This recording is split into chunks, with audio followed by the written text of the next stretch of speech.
Merry New Year. Happy Christmas. What? How's it going? Fun. We haven't actually talked in a month. Oh, really? No, I know we haven't. It's been a while. It's been a busy month. It's been a very busy month. We've been very busy doing a lot of the same things, so it's not like I have a ton to talk about because it's just been like running around and buying presents and wrapping more presents and buying other gifts that I forgot to buy and then wrapping those presents, and that's been my month. So yeah. What's new? It's a new year. It's a new us. Well, it will be, but it isn't for us yet. Don't break the illusion. You think that they think we recorded this on New Year's Day? I mean, we're pretty damn close. It's the 29th. It is close. It is close.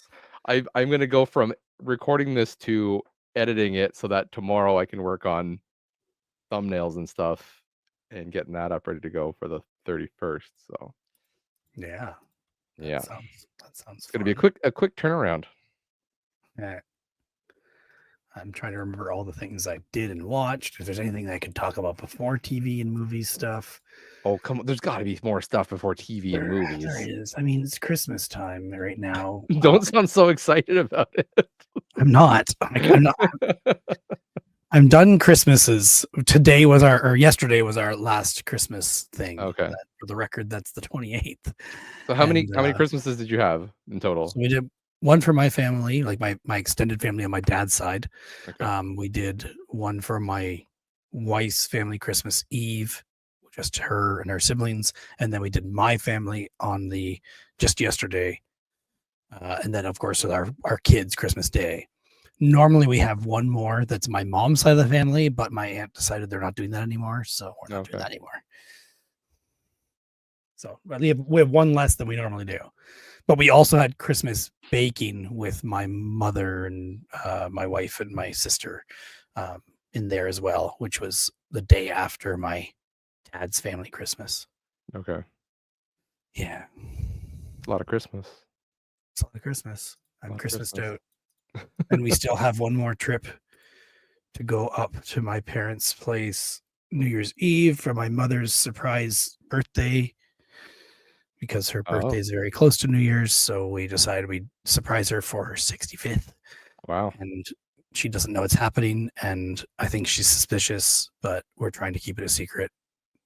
She knows something's happening, but she just doesn't know when. She usually gets her gift at Christmas because none of us are here for her birthday, which is after Christmas, but before New Year's. So we all didn't bring a gift to Christmas because we plan on doing something for her at the actual party, but we all forgot that she might obviously know that something's up. Yeah. And she really doesn't like surprise parties. Oh, even better. Yeah. Great. So yeah. Well, that's good. We'll see. We did we have 3 Christmases. So we do my wife's family on Christmas Eve. We do my Christmas with my family on Christmas Day. And then we do my wife's extended family, aunts and uncles, whatever, on Boxing Day. Okay. So it's 3 very busy days. Of course, I worked half of Christmas Eve, so it's kind of work the morning and then get home, shower change, and then go over to Christmas Eve, which is pretty low-key this year. A quarter of the family wasn't there because they decided they're going to Hawaii this year for Christmas instead of being with family. Oh, so okay. Which it's the sister-in-law I don't get along with, so it was that sounds good. It was okay. I didn't mind it. I'm not complaining. My family first one was on the 7th, so it's been a while. Oh, it's been a while. Wow. Yeah. You've been stretching it out. Yes. It's not making it go by quickly. Then Christmas Day is my parents, and then we also invite my wife's parents to come over because otherwise they'd be alone on Christmas morning. And then we invite Uncle Craig over for the morning. Because the kids have to see him on Christmas Day. So he comes over for breakfast and stockings, and he brings a present for the kids, and then he leaves. So it's a half-hour trip here and back. He does an hour round trip on Christmas morning to come and see the boys. So that's good. And then then Boxing Day is just we like rent out a church hall and just hang out there and Okay. potluck. That's what my one on the 7th was, a church hall. Yeah. But like my dad's family, he had 13 siblings, so it's a big Christmas. Big there was less people there than normal this year, but it's probably still a lot though. Yeah. I also managed to make my mom angry at me on Christmas. Well, that's good. That's a good Christmas tradition to start. Yeah. Not seriously mad, but so we have this tradition where we have a Cousin Eddie pop figure. Yes. Have I told you the story? Last year, I think. Probably. For new listeners, I'll recap it. New listeners. You're funny. Why are you laughing? No reason. So the one year my wife said she really wanted a Cousin Eddie pop figure. So I went shopping to find one, and my mom was with me. And so all she heard was I was looking for this Cousin Eddie pop figure. Yep. I didn't end up finding one. And so I had ended up buying one at a later date or on Amazon or something like that. Anyways, she misinterpreted what I was doing. So she thought I was looking for a Cousin Eddie figure for myself. So that Christmas, I gave a Cousin Eddie pop figure to my wife, and then my mom gave a Cousin Eddie pop figure to me. So there's two Cousin Eddie pop figures around. So every year we give it back and forth. So I give it to my mom for Christmas, and my mom gives it to me for Christmas. My mom also has a gift where she gives empty CD cases to my dad every year. CDs that he wants, that he found one year in the garbage. And he's just like, oh, these are all great CDs. I want them, but never bothered to check them. And when he got home, they're all empty. So every year my mom rewraps them and gives them to him as a gift. So this is kind of the thing back and forth. This year, my dad texts me and says, hey, do you have the Cousin Eddie pop figure? Mom can't find it, and she's tearing the house apart looking for it. Oh, boy. I, of course, have it. It's my turn. I think last year we forgot to give it away, so it would have been given back to her. It would have been her turn. Yeah. That's why she thought she had it. So I had the choice of either telling my dad, yes, I do have it, and then he would tell my mom, or tell my dad, yes, I have it, but don't tell mom. Or I took option B and just lied to both my parents and said, no, I didn't have it. Yeah. Yeah. So imagine my mother's surprise after she opens this gift. Oh, I would have put it in a huge box. I would have put it in a box. I did put it in a much bigger box. Yes. I would have done like covered it in wrapping paper. Oh, even better, a flat screen TV box, so it looks like it's a flat screen TV. It was pretty good. She just like glared daggers at me. She was like, do you know how much work I went through looking? I tore everything apart. I tore the basement room apart. I was looking under the stairs. I was smacking my head on those steps trying to get under there in the crawl space. And I was just like, hey, like it's the best way to do it is for you not to know I even have it. That's the best surprise ever. My God. So it was good. It was a good time.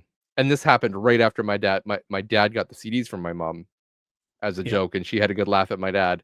And then immediately she got pranked as well. So it was all worked out very well. Pretty good. Yeah. Any memorable gifts? Anything good? Buy for yourself? Someone got for you? I don't think so. Like my wife and I agreed months ago that I would buy hard drives to store VHS recordings on. Mm-hmm. That was majority of my gift. Okay. Fair enough. I'm sure I got other things. I can't remember stuff right now. There's nothing here at the computer. No. I bought myself a hard drive enclosure, if that counts, for an SSD that I had lying here. Oh. That's fancy. It's not really a Christmas gift. You're living life on the edge over there. Yep. That's I'm sure there's stuff upstairs. I just can't remember. I have lots of candy. It's probably bad for me. Yeah, that's the problem. Lots of candy. Lots of kids' candy that I get to eat because they don't need it. It's fine. True. Gingerbread houses the kids made when we were up there too. Every year when we do the Christmas baking, the wives and the older kids will all bake. Usually I'm doing dishes. This time I didn't do as much dishes, but I did. Every year I also assemble the kids' gingerbread houses for them to decorate. Oh, okay. My mom buys the gingerbread house kits. I glue them all together with the icing the night before, Yeah. and then the kids decorate them. Okay. Do you actually eat the gingerbread houses or just decoration? Decorate and then bring it home. Like each kid brings their own Yeah. home, and then we usually eat ours in pieces. Like my daughter's still eating it, even though it's Okay. from the 7th. Okay. Yeah. That was my question. Is usually they kind of get gross before you can finish them. So Yeah, she's not going to finish it for sure. It's okay. it's not going to be. It's not a bad thing to not It's finish it. probably not good to eat it now, but I It's had a sugar. bite of it today. It's Sugar doesn't fine. go bad. Yeah, the icing's still good. Some of the all the candies I've had so far are good. They didn't put that many candies on, or they maybe already picked them off. I'm not sure. Yeah. Yeah. Both are good options. Yeah. Yeah. I asked for 3 things this year. I got all 3 of them. I've learned to not really ask for video games because no one really knows what to get me. So unless I can actually send them like an actual Amazon link for what I want, Mm-hmm. they're not going to get it from me. So I don't think my wife even really likes buying video games for me. She's like, "You have too many. I'm not buying you more." So, so I asked for the Blockbuster board game, which is like Okay. a movie. It's like a movie trivia, but it's like name all the movies that have this in it. Kind of go Okay. around the room.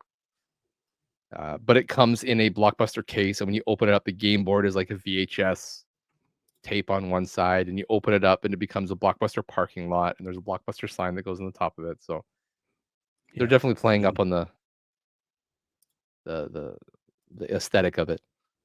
So that part's cool. And then I asked for another game called Munchkin. I don't know if you've ever Yep. played I've that heard one. of it for years now. So my wife couldn't find the original Munchkin, so I got Munchkin Foo, which is basically just a twist on the original game. Okay. So, but that requires 3 people, which is kind of hard to do in this house right now. So that'll be when I have people over, I'll play that one. Even Blockbuster is like you can play with 2 people, but why would you? You need more people Hmm. than that. So that was good. And then I asked also for a SD card for my new Switch. So I was able to send an actual Amazon link. I was like, "Give me this one." So got that as well. Wow. I bought myself a video game though. That showed up Yeah. yesterday. This wasn't for Christmas, What but size SD card did you get for your Switch? That's something I always debate. I got a 512. Okay, it's pretty big for the Yeah, Switch. for Switch it is. Yeah. It's more. I was like, I can do a terabyte, but the terabyte is like 100 and something, whereas like the 512 is like $50. Okay. So I Yeah. was like, It's reasonable. the ratio to it is like, do I need a terabyte? No. So Yeah. I'm not spending that much money on Switch I digitally. think we still have 128s in ours or 64s and maybe the Switch Lights. I forget for sure. Okay. I started with 128, and then I think I got a 400, and I think the 400 was getting close to being full, and then I updated to a 512. So I was Okay. like, that's probably good. So I ordered this months ago, and it showed up from Limited Run Games. Glover. I don't know if this is the PS1 port or the N64 port of this game, or if they've actually just remastered it. I have no idea. There's no information. So I'm we'll sure find out. Google knows. It didn't really tell Oh. me. They're just like, Glover's coming to Switch. No information. So Yeah. They keep quoting N64 Classic. Yeah. Nintendo Life does that, and My Nintendo News. They're all saying N64 game. Yeah. But it was also a PS1 game. So yeah, I don't know. The PS1 version is easier than the N64 version. Oh, interesting. There's like a huge difficulty spike on the N64 version that doesn't happen on the PS1, or like a controlling thing. Okay. So Go figure. Angry Video Game Nerd did a Glover. He did a N64 and PS1 comparison. Okay. So that's the reason I know of that You would difference. think that between porting the two, PlayStation would be easier to port. You would think, yes. Than N64. N64 is just a weird machine. Not that it's not easy to emulate, though. Yeah. Still. I think PS1 is actually easier to emulate, though, than N64. Yeah, I would think N64 so. they're still working on. Yeah. Speaking of N64, how's your N64 challenge going? You want me to ruin it already? I mean, we're here. Well, what better segue than actually talking about N64? I decided that if I'm going to play the N64, I should sit down and play the N64 classic Battle Tanks Global Assault, which is the game that got me back into video game collecting and got me to go to the first Waterloo game swap that I ever went to. Oh. As I'm like, well, if I'm going to go with my brother-in-law, I should look for this game. Yeah. So I looked and I bought it there. I should probably bring up my spreadsheet, but no one cares about me when I bought it. But so I sat down and I played that game one night. I don't remember how many hours I played it for, like maybe 1.5, 2, something like that. Then a couple days later, I played it again. And then a couple days later, I played it again. And at one point, before I started playing, it says, insert your memory pack. I'm like, crap, memory pack. Where is that? So I have a bin full of those type of things, right? Like accessories for consoles. And I dug through it and I had my original N64 memory pack. It was actually technically my brother's because they got the N64 together for Christmas one year. And I found it. I plugged it in. It didn't have a save for the game because I never originally had the game. I played my neighbor's copy. Okay. I played it at his house. And so I popped it in and it was working fine. And then at one point, I think the next day when I went to play it the second time, it said, like, are you sure you want to overwrite your save game? I'm like, why would it be asking me that on the first time I save, like after I beat a level after loading the save game?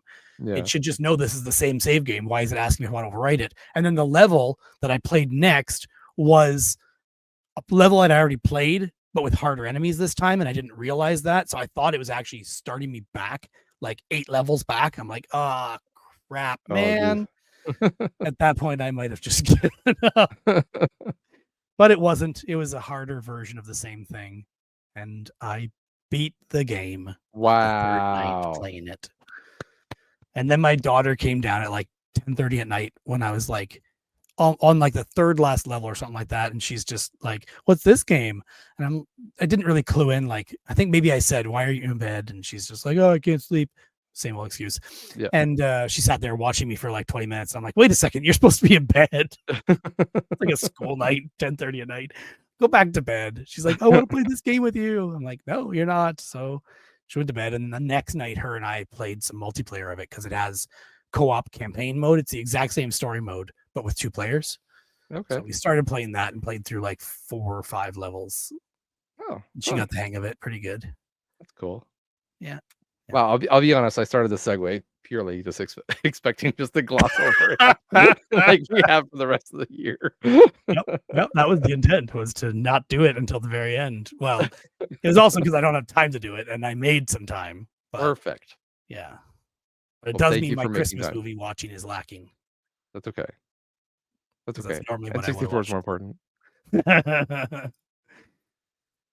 Yeah. Wow. Well, good for you.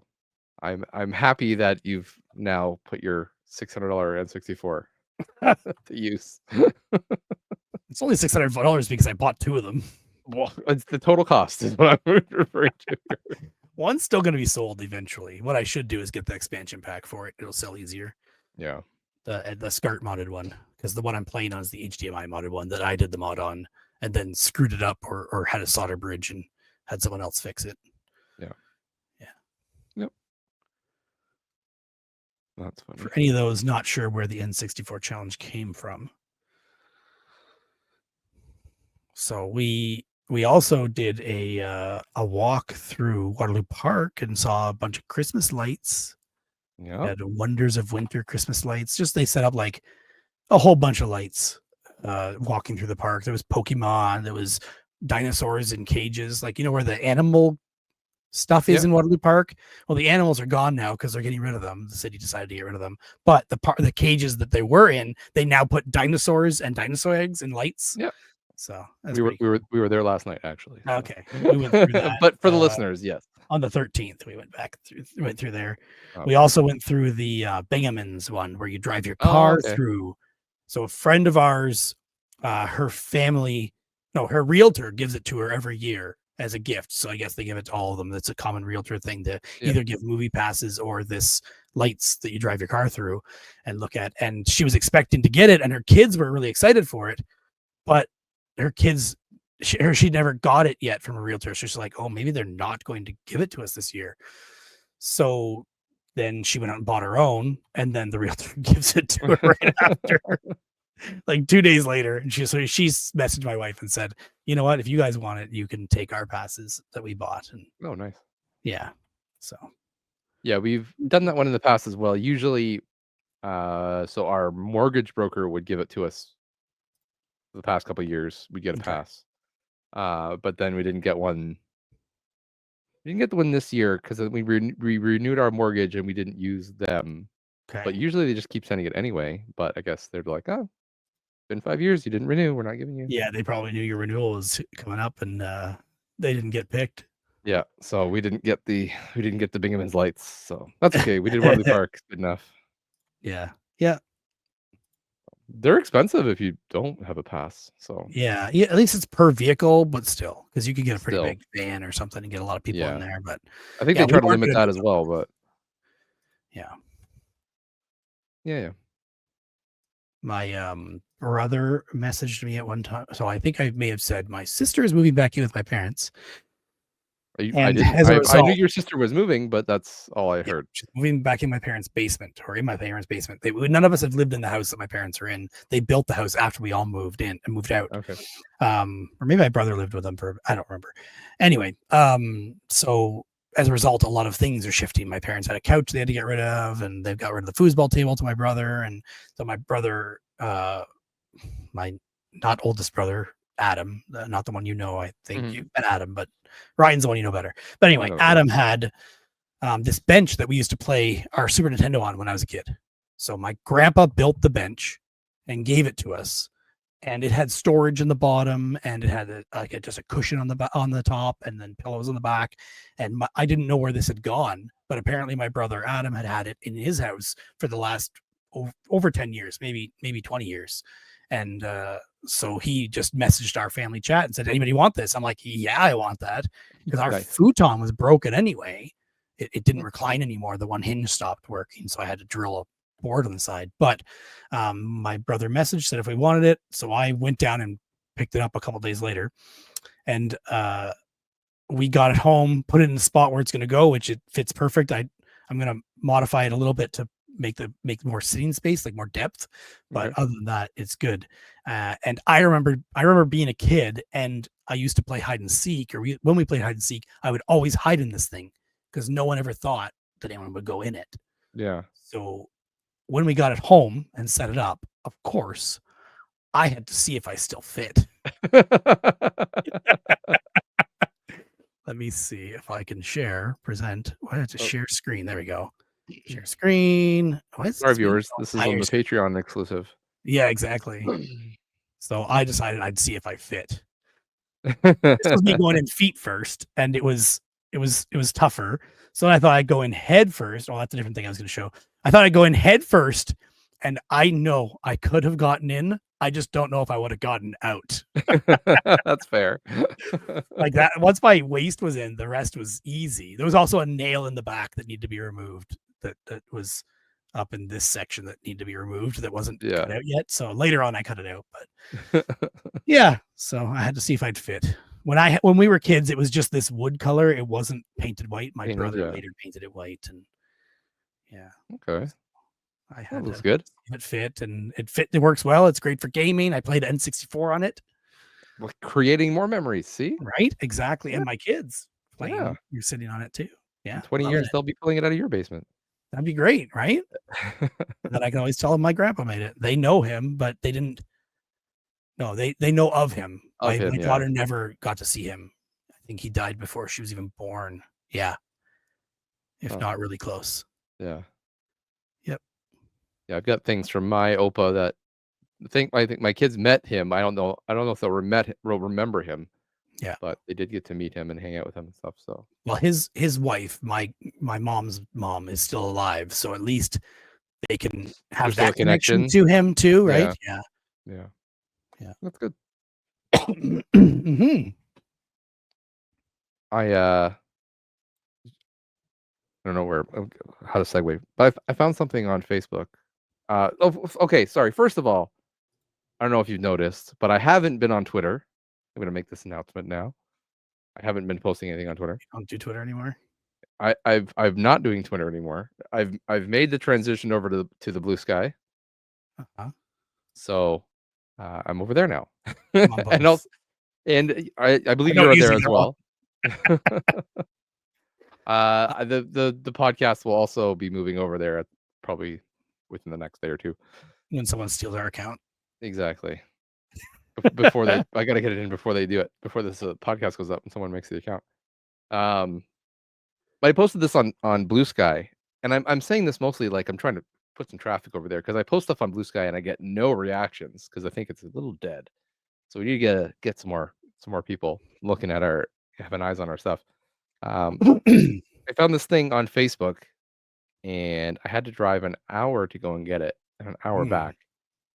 But it was worth it because I've never seen one before. Is it a PlayStation speaker?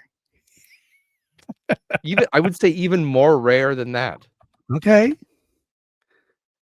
And you're probably looking on my Blue Sky right now to get ahead of No, it. I'm trying to log into my Blue Sky. I'm like, I don't remember my password and even sign into my social or my password. All right, well, I'll show it on screen real quick here. I found this thing. It's called the Sluggermate. Battery operated pitching machine. That's random as hell, man. I know. I don't know if this is going to come through in the thing. Can it? Nintendo Sluggermate. Nintendo. What is that N9 logo? That's Japanese? It just says it's NG, Nintendo game. Oh, it is NG. Okay. And then down the bottom, the copyright 1967 by Nintendo. So this was a Nintendo toy made before they made video games. It's pretty cool. Is this to sell? To sell. Yeah, probably. Okay. I'll take it. I wasn't sure if Josh was going to be like, I'm keeping it. I mean, I only bought it for $50. Now, if you look on eBay comps, there's one up there right now for like $4,000. What? But that's not. There's only one, and it's not sold. Not sold. No. But I was like, that's too cool. I've never seen a Nintendo toy before, like toy before Nintendo toys kind of stuff. I've heard of them, but yeah. Oh, it's for sale in Argentina as too. Argentina. Yeah. I'm curious if there's other places to find information on it. Looks like the other name for it was Ultra Machine as well. There's one or two in Japan that I've seen that have the box and stuff. As far as the English one, just that one, I think. Oh, maybe it actually appears in some games. WarioWare, Mario Party, Animal Crossing. Oh, interesting. Splatoon 2. Yeah. Interesting. I didn't know that. Assuming the Ultra Machine is the same thing, but it looks to me like it's the same. Possibly. I think the Ultra Machine is probably the translated version of the name or something. They even have like the Nintendo logo on this side of the box. Oh, that's good. It's the recognizable font. Yeah. Yeah. So there's a website beforemario.com and they have an article on it. Interesting. Yeah, that's on Blue Sky. I took pictures of the box, the logos and everything, and the inside of the box. So if you want to see more, go to my Blue Sky account, wink wink, and have a look over there. Yeah, and follow the Not So Special Podcast Blue Sky account when it is live. And if I say it's live now, then it'll be live by the time this episode's up. Right? That's how that works. Unless you edit that out. unless I edited that out. Welcome back. Technical difficulties. I could probably We're just back. create it right now, and you wouldn't even know. Probably not. So, yep, that was it. I actually drove, so I had to go and my parents' stove died right before Christmas. Oh. So I took my work pickup truck to go and pick up a new one for them. And then when we went to go pick it up in Cambridge, we couldn't get to it because the Santa Claus parade was happening. Oh, The yeah. second Santa Claus parade is happening at the north end of Cambridge, right Oh, in front of the appliance store where I had to pick up. there was a second Cambridge Santa Claus There's parade? one in Cambridge and there's one in Preston. Oh, I didn't know about that. Are they both So appar nighttime ones? no, this one is in the afternoon. It was Oh, like okay, okay. 2 o'clock in the afternoon, Because or we noon wanted to to go to a 2. nighttime one, but we missed the other nighttime one because we were doing something. That What was the hell the was it? Toronto Game Expo. It was that Yes, night. yes, that's what it was. Yeah, Yep. yeah. Well, I So really wanted to use Blue Sky to replace Twitter as well, mhm. but Blue Sky does not have a feature where you can say notify me when these people post. It's Oh, okay. everybody or Or nobody. nobody. Hmm. It's really stupid. I only really want to be notified when Game Deals posts. Game Yeah. Deals Canada. That's Yeah. like the only one I get right now. And then the odd times Twitter will try and force me to look at something that a friend posted, which I usually want to know. Or maybe I have them enabled on people like Q Dogs, and I don't get all of their tweets though. So Hmm. I don't know. It's just being selective. Yeah. Yeah. I had all my notifications turned off for Twitter because I was just like getting annoyed with it. And then or not sorry, no notifications. I don't receive like, okay, I want to hear from these people. When these people post, let me know. I don't use Mm, that feature that you're asking for. Um and so because I wasn't checking it regularly, it was actually being very like pushy and it's just like, "Oh, you haven't looked at Twitter. Here's tweets from these people that I have no idea who they are." They're mm, just like, "Look at these tweets. Look at these tweets. Look at these tweets." And I was getting 4 or 5 of them a day, and I was just like, "I don't care about any of this.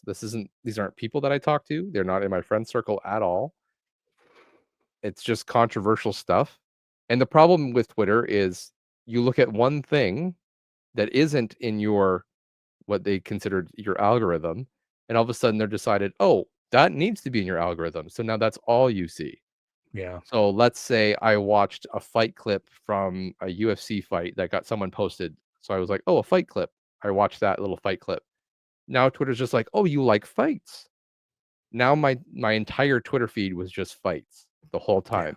So of course I watch a couple because I'm like, "Oh, that's cool. I like that. I like watching UFC clips shows or whatever." Like I don't mind seeing like, "Oh, Yeah. this guy knocked this guy out really crazy," or "This guy broke his leg," and it's more of a curiosity thing, but then the whole thing, it just evolves into, "Oh, you like UFC? That's real fight. Now here's some street fights. Oh, here's a guy getting really effed up. Here's all," Oh and my then it just God. goes it just gets worse and worse and worse and worse and worse, so I was just like, I had to stop. It was so mentally taxing. I didn't understand everyone's just like, "Oh, it's so bad for my mental health to be on Twitter."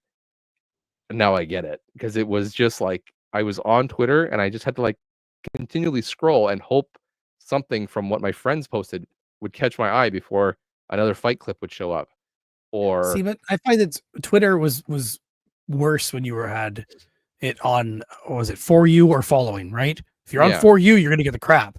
If you're on following, following, you'd be you fine, yeah, generally get just people you're following and the yeah, odd other thing in there. yeah, but Twitter was also pushing on the notifications all these people that I wasn't following. So my notification bar was filling up with just like, "Here's all these other tweets you need to be looking at." Twits or tweets, whatever you wanna call Twits. Twits are the people, tweets are the them. True, other yeah, messages. they're one and the same. Uh, So anyways, I've mm. moved over Blue Sky. It's a lot quieter over there. It's not a bad thing. Maybe my follows are just also not great. I'm trying to remember all the people I had on Twitter and trying to follow them There again. is a website that specifically shows you everybody that has you're with on Twitter, and it shows you their Blue Sky for it. Oh, I okay. forget what it was called. Yeah. That would be useful because then I could post. I'm also being a little bit more picky about who I'm adding because I feel like Twitter at some point just became like a garbled mess of people that like when I first started Twitter, I was doing like follow for follow kind of thing. Yeah. Just so I'm trying to not do that and just follow the people I'm actually interested in following. Sky Follower Bridge. I think it's called. It's an add-on for Chrome. Oh, okay. Yeah. I think that's the one that I heard about. No idea how it works yet, but yeah, I installed it. Well, we'll find out then. Yeah. Good or bad. Yeah, your gateway from Twitter to Blue Sky. Hey, look, I've added it too. It's not that hard to do at all. No. It looks like you need to log into your Blue Sky. Of course you do it. That'll be a one-time thing I do some other time. Yeah. Yeah. I'll forget about it. It's there. Well, but again, until Blue Sky gets the ability for me to not get notified about people and only notified about some people, from messages from other people, for posts or whatever you want to call them, not tweets. Yeah. Then I don't really know what else to do because I can't selectively choose to only see the notifications I want, which is basically just for sales and stuff. Yeah. Yeah. I did log into Twitter today, and I saw that I did have a message from Christmas, people wishing me Merry Christmas on Twitter, and I didn't see them. So I found them on. I have their phone number, so I just text them. Ever since I've been hacked, I've been very trying to stay off of web-based messaging in case I get hacked again, then I lose all those messages. And changing phones did the same thing to me, right? I don't really want to. Oh no, changing phones because I would have lost. I didn't lose my texting. I brought it over. What was it? Anyway, there was some reason why I wanted to do the same thing. People leaving platforms, I think, might have been what it was. But yeah, something recently that made me want to start texting instead. Yeah, so I've just moved over to text as my primary form of communication. Some people I have no choice but to message them elsewhere, but if I can, I try to move to text. Yeah, like if they're American, then we're not going to text them because it's going to be an expensive text. Don't you get free text across the board? I thought it was only Canada wide. I'm pretty sure it's US as well. I'm not positive. I'll have to double check my plan. I think it's all the same. I don't think so. But you check your plan. I'll try. My plan won't be the same as your plan, but I'll charge it to the company account. Yeah. That's a special company with no income.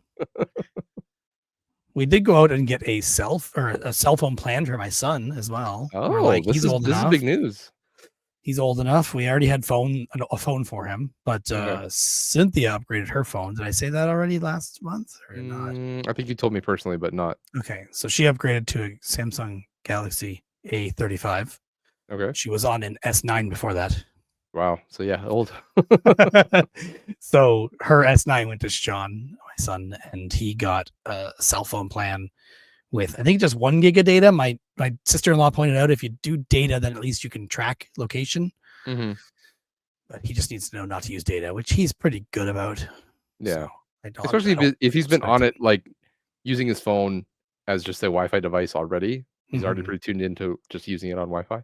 Yeah, exactly. Like, don't watch videos when you're not at home, and he doesn't really watch YouTube videos at all anyway. So like if he does, it'd be on his computer and only when we're sure that he's watching something reasonably good. Usually he's watching like a tutorial for how to beat a section of a Pokemon game or something. Okay. Yeah. Like that's all he really ever watches, or what's new in Fortnite. And then there was also the Brawl Stars phone app.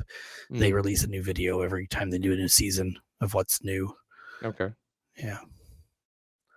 Pretty much all he watches, but so he's got his phone. I did accidentally show you that picture. Did you see the Jell-O that I shared? I saw the Jell-O mold. Yeah. So Cynthia made that for her family Christmas. Okay. It's the Jell-O from Christmas Vacation with the cat food in it. Yeah. In the movie, was it on top or inside? I thought it was inside. I don't remember. I just watched it too. I don't remember. It's fine. We can find a picture, I'm sure. I feel like it was both. It might have even been both. We realized that like this knockoff Lucky Charms that we were buying had the exact pieces that look like cat food chunks. So she just grabbed a bunch out and put it on top. So that's funny. And then did it go over well? Did people get the joke? They got the joke. Yeah, her brother definitely would. Yeah. Okay. Her mom even was like a little bit like, what? But got it. So we have two TVs. One is a 42-inch down here from 2009, still kicking, not smart. Upstairs, we have a 2013 Samsung 46-inch smart TV, and it decided, I'm sharing the screen, it decided to have dark spot at the top. It's Oh, kind I of see hard to that. Yeah, see on yeah. here. Even in this picture, it's hard to see because the I can light kind of of see it. Yeah, the yeah. room is shining through. Yeah. But basically, it looks worse than that. It's like the whole top of the screen is dimmed. These are Yeah. both test patterns built into the TV. So we decided to get a new TV finally. Oh, I like new TV stories. So I went and created a spreadsheet. Of course you did. I wanted to try and find what would be a good deal. I swear I already It's a opened the good time to spreadsheet. do it.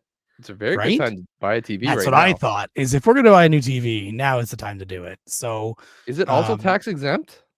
no, it's not. It's not. I Dang, I wish was it gonna, like, was, something. but it Yeah. wasn't. Okay. So I went and thought, I like Samsung. I mean, I'm sure we already know that their quality has dipped because my 2009 is still kicking and my 2013 just died, Yeah. or at least Yeah. partly died. I still want to fix the 2013 because that's me. I don't want to throw something to scrap. Yeah. Just have it go out. We could have also posted on Facebook and said, here it is, someone else fix it. But I don't think most people are going to do that. The part is like $14. Okay, that's not bad. I do want to tear the TV apart and make sure that what I think is broken is broken. It's just the LEDs across the back. Yeah. There's a strip across there, and there should be 16 strips in the whole TV, and maybe 2 of them are dead. And so it could also be power supply, but it's unlikely that only one set of strips is dead out of the 16 total strips. So anyway, I will fix that. But first, we went looking, and I'm like, I don't want to get OLED. That's too expensive. I'm not spending a crap load of money on TV. Okay. And I don't want to just get a normal LCD like we had before because that's the same technology we're on. And as far as I can see, I don't see options for LCD that's not QLED that's 120 hertz. They're all 60. It's weird. Maybe it's a Samsung only, or yeah. I remember a lot of things were only moving to 60. And it's probably because of 4K, right? Yeah. Like, why bother with the older technology? If it's 4K, it's old LED, then why make it 120 hertz? Anyway, so I went with a Samsung QLED Q80D. We were going to go with the Q80C, which is a year older. Okay. And 120 hertz. We went with 55-inch because our old ones are 42 and 46, and we don't need that gigantic. And I also carried my brother's 65-inch, my brother-in-law's, when we were helping him move, 65-inch, and I was worried that it was going to just fall under its own weight. I don't want to not be able to carry the TV myself, so we didn't go any bigger than that. We would have gone up to 60. We could have fit a 60, but they didn't have 60 in this model, and also that would have made the before tax price over $1,000 as well. Okay. So what we got was that model, the Q80D, and it was $950, I think, at Costco, if I remember correctly. Okay. We were gonna order one. I found a good deal on one cheaper. It was last year's model, but it was a Q82C. So it was supposed to have slightly better audio, like 4 speakers instead of 2, and something else was supposed to be better, but there was very little detail on it. Yeah. Because it was a weird offshoot model number, and it was on at Visions Sound and Audio, which is on Victoria. Where 2001 Audio Video used to be, I think. Oh, it's like Gibson's or whatever? No, Visions. Gibson's is a different company. I checked them too. But it had one that was last year's model, but you had to order it online and you needed to have it shipped to you, even though they had free shipping. So it would have been good, but also we're going to my parents so often at this time of year, and I wanted to catch it before they were sold out because it wasn't a Boxing Day sale. It was a clearance because it's the old model. But we would have saved $100 if we had done that. Yeah. But I didn't want to risk the shipping and when's it going to arrive and all that crap. Are we going to be home? All that stuff. So we decided against it. There was also a Walmart one that was another $100 cheaper, but it wasn't that slightly better model. It was just the Q80B. Yes, B. So it was even older. Even older, yeah. but it was at Walmart through a third-party seller, and I've never That's done a always, third-party yeah, seller iffy on through that. Walmart, so I didn't bother. And then there was only 6 of them in stock, and it sold out by the next day. And then that's when I checked Gibson's, and they only actually had one of the Gibsons, or sorry, Visions, and they only had one of that in stock. But then I thought, we'll just go to Costco, because Costco, you can't easily see their Yeah. prices online. They have prices, but they don't match what's in store. Hmm. So me and my son got in the car and drove to Costco and checked what they had, and they had basically the same one everyone else had, which was the one I wanted the most, Yeah. and with the same price as everybody else, and it's here. So we just said, Yeah. screw it, let's do it, and did it. Nice. Yes. Nice. And you like it? And Does it look good? it looks good. Honestly, without having it side by side, you can't really tell that it's better than the old Okay. one. It really doesn't look any different. Now, it does have full array local dimming. Okay. If you know what that means, most people don't. But Isn't that one of the ones that like auto dims in the environment kind of thing? That you're talking about? no, so full array auto dimming means it has all the LEDs in the back that light up the picture, Yeah. but it can control each LED. If that area of the screen is darker, it can lower the brightness there. Oh, okay, So you gotcha. won't have that halo effect glowing through, Yeah. or the glow effect. So that helps with brightness, and not and you can get darker darks and brighter brights is essentially the Gotcha. point. Not as good as OLED, but good. Close enough. I For the wouldn't say price. close enough. For the price. I think there's like 96 LEDs in the back instead of whatever 16 times, I don't remember, 16 times 4 or something like that, or my old one, I think. No, that doesn't sound right. That would be 64. I don't know. Whatever it is. Okay. It's more local dimming, more stuff. And I think the old one, my old one, it also wasn't able to dim them all.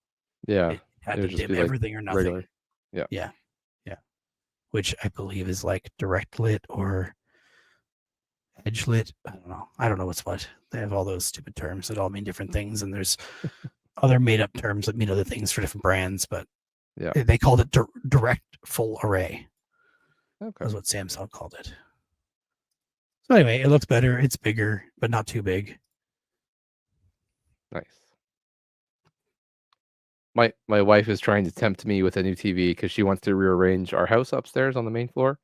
Mm-hmm. She's like, if we moved it there, we could get a bigger TV. And I was just like, we could, or we could save the money and not move anything and leave everything the way it is. Well, we talked about rearranging everything when we talked about the TV too. Because as it is, our couch is on the wall beside where the TV is. Yeah. But the TV's far enough away that it's not a big deal. Yeah. But we all have to face sideways to look at the TV, or like on an angle. Yeah. If we moved it to the other wall, that's where our wedding photo is. Then the couch is facing it directly. Yeah. Yeah. We didn't move anything. We shouldn't. That's fair. Yeah. She wants to make like our dining room and the boys' playroom, like right in front of the patio door. Mm-hmm. She wants to make that into our living room. And then where our living room is shorter to make that our dining room. Yeah, my wife talked about the exact same thing. Let's just swap the 2 rooms Oh, yeah, and it's see if exactly that what she wants to helps. do. It's like, Yeah. but that doesn't actually change any of the layout. It doesn't help us in any way. No, it doesn't. It helps us in the fact that we have more room and the boys might have more room to play, sure. But I was just like that. I'm like, that's a lot of moving because we have a lot of hanging shelves on the wall that have to get moved. A lot of holes to cover in the wall. Yeah, I've got to cover move. holes. You just put stuff in front of them, right? I know, but some things I can't. So I was just We like, still I have don't. baby gate holes up. It's fine. It's fine. Doesn't matter. No one cares. So I was just like, no, I don't want to do it.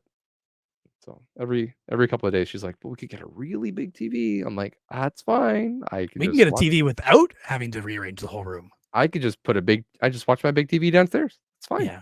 Or get a bigger one downstairs. She wants a bigger TV. Great. It can go downstairs.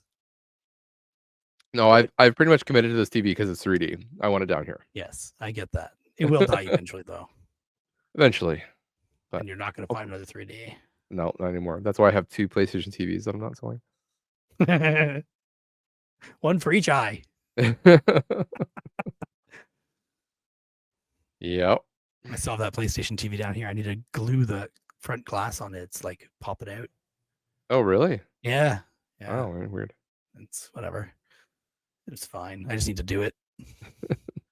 Lower priority I know. project. Your Fine. Vita was more important. Yes, thank you. My Vita is fixed.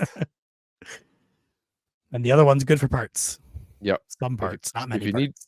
need a Vita, if you need Vita parts, I got some.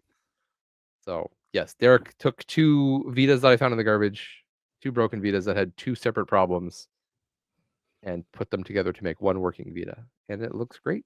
I was a little bit concerned at first because Are the I turned it. fingerprints in it? No. Well, I came home to test it, and I turned it on, and the joystick wouldn't move like an Oh, icon to pick something to do. It wouldn't work, which I'm pretty sure my other one it does. So I was just like, "Is this joystick not working?" And so I put a game in, and it still wouldn't let me use the joystick, and I had to use touch controls all the way through. And then when I got into the game, then I could use the joystick, and the joystick works fine. oh. So it must I don't know if it's a setting thing or not, but or maybe it's just been a while since I used the Vita, and they just force you to use touch controls the whole time. I always assumed they used touch controls because it has that stupid panel that you swipe from the top Yeah, corner thing, and there's no way you could do that with the joystick anyway. but I'm pretty sure on my regular Vita, I can, like, swap it has, like, a little highlighter, and you can, like, pop down between all the icons and press X Yeah, I on don't one that you know. wanna open. Could be a firmware problem too. Maybe you have older firmware on that one. I've never. Maybe, or it's a system setting that someone's enabled. Who Yeah. knows? Whatever, it works. I'm not after I got into the game and I saw it, the joystick was working, and then I was like, "Oh, great." Otherwise, I was Yeah. like, "Oh, no, I gotta call Derek." Yeah, I gotta be honest. I didn't test it after, other than to turn it on and make sure everything like did stuff. Yeah. But I think I Well, used the touchscreen. it worked fine, so we're good. As long as the touch works, then we're okay. So, did you complete your not so special ABC challenge? You know what? It's down to the wire. Down to the wire. I I finished it today. Today, I my finished wife mine like 2 weeks ago, man, you're just but plowing I through. didn't get good points. I meant, as I said on the Discord after Kevin posted his, Mhm. I meant to upgrade several of my movies to better movies that had cage points in VHS, but never got around to it. You know, Yeah. like those VHS tapes you lent me, and they're sitting right Lent here. you months ago. Yeah. Yeah, they were sitting right here. There's Snake Eyes, which I did watch. Gone in 60 Seconds, which I've already seen. Captain, whatever the hell his name is, Wind Talkers, and 8mm. So at least 3 of them I could have done. Yeah. I my wife was like, "Oh, we gotta run errands. I gotta get stuff today, and I was like, I said, "Oh," she's like, "Oh, we can go out as a family." I was just like, "Or you could go out, and I'll stay home and watch a movie with the kids to get my last one in." And it Which worked movie out. did you watch with the kids? Listen, this was for me, was the hardest letter to finish. Actually, there's 2 that were really hard, but this was the last one. It was the left to last because of how hard it was for me to find one. Uh, and it was Yogi Bear 3D. Oh, For why? why? Why? I came Why up was a with one tough for one. why. But I that's in did my look movie section I because there's looked a related movie. we'll get there. I did look at your list and, Kevin's list on Discord to be like, "Well, what did they watch?" But I'd seen both the movies you guys put there, so Okay. Okay. I couldn't cheat off you guys. So I was just, like, on Google, like, what's the best Y movie? And I see it a couple that were long and a couple that were kind of uninteresting, and then this one popped up, and I was like, "Wait a second, don't I have the 3D Blu-ray of this?" And I checked my 3D Blu-ray spreadsheet, and sure enough, I did have it. So I was like, "Perfect. It's kind of a kids movie. I'll watch it with the kids in 3D, and I'll get a couple extra points for it." So it worked out. All right. The other day, I was looking at Facebook Marketplace and saw Ring Fit Adventure for Oh, $10. dang. What a steal. So I jumped on that. Then she messaged, or she tells me as I was messaging her about meeting up. She's like, "Oh, I forgot to include in the listing that it has no leg strap." I'm like, "We have Nintendo Switch Sports. That'll be fine. We'll use the leg strap for that." Yeah. But it's in the box. It's over there, ready to be played. We just haven't played it yet. Okay. Just picked it up yesterday. No, day before yesterday, I think. Yeah. Oh, fun. Mm-hmm. We been also watching. used shoppers points and got a bunch of stuff, including some Christmas gifts.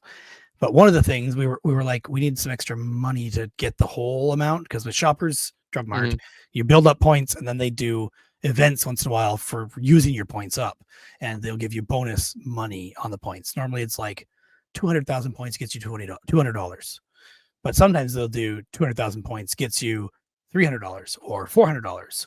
Well, this time I think they were doing it gets you 300 or something like that, or $320. I forget what it was, but we did it anyway, and we needed a little extra money to use it all up. So we were looking for a particular game for a Christmas gift and couldn't find it.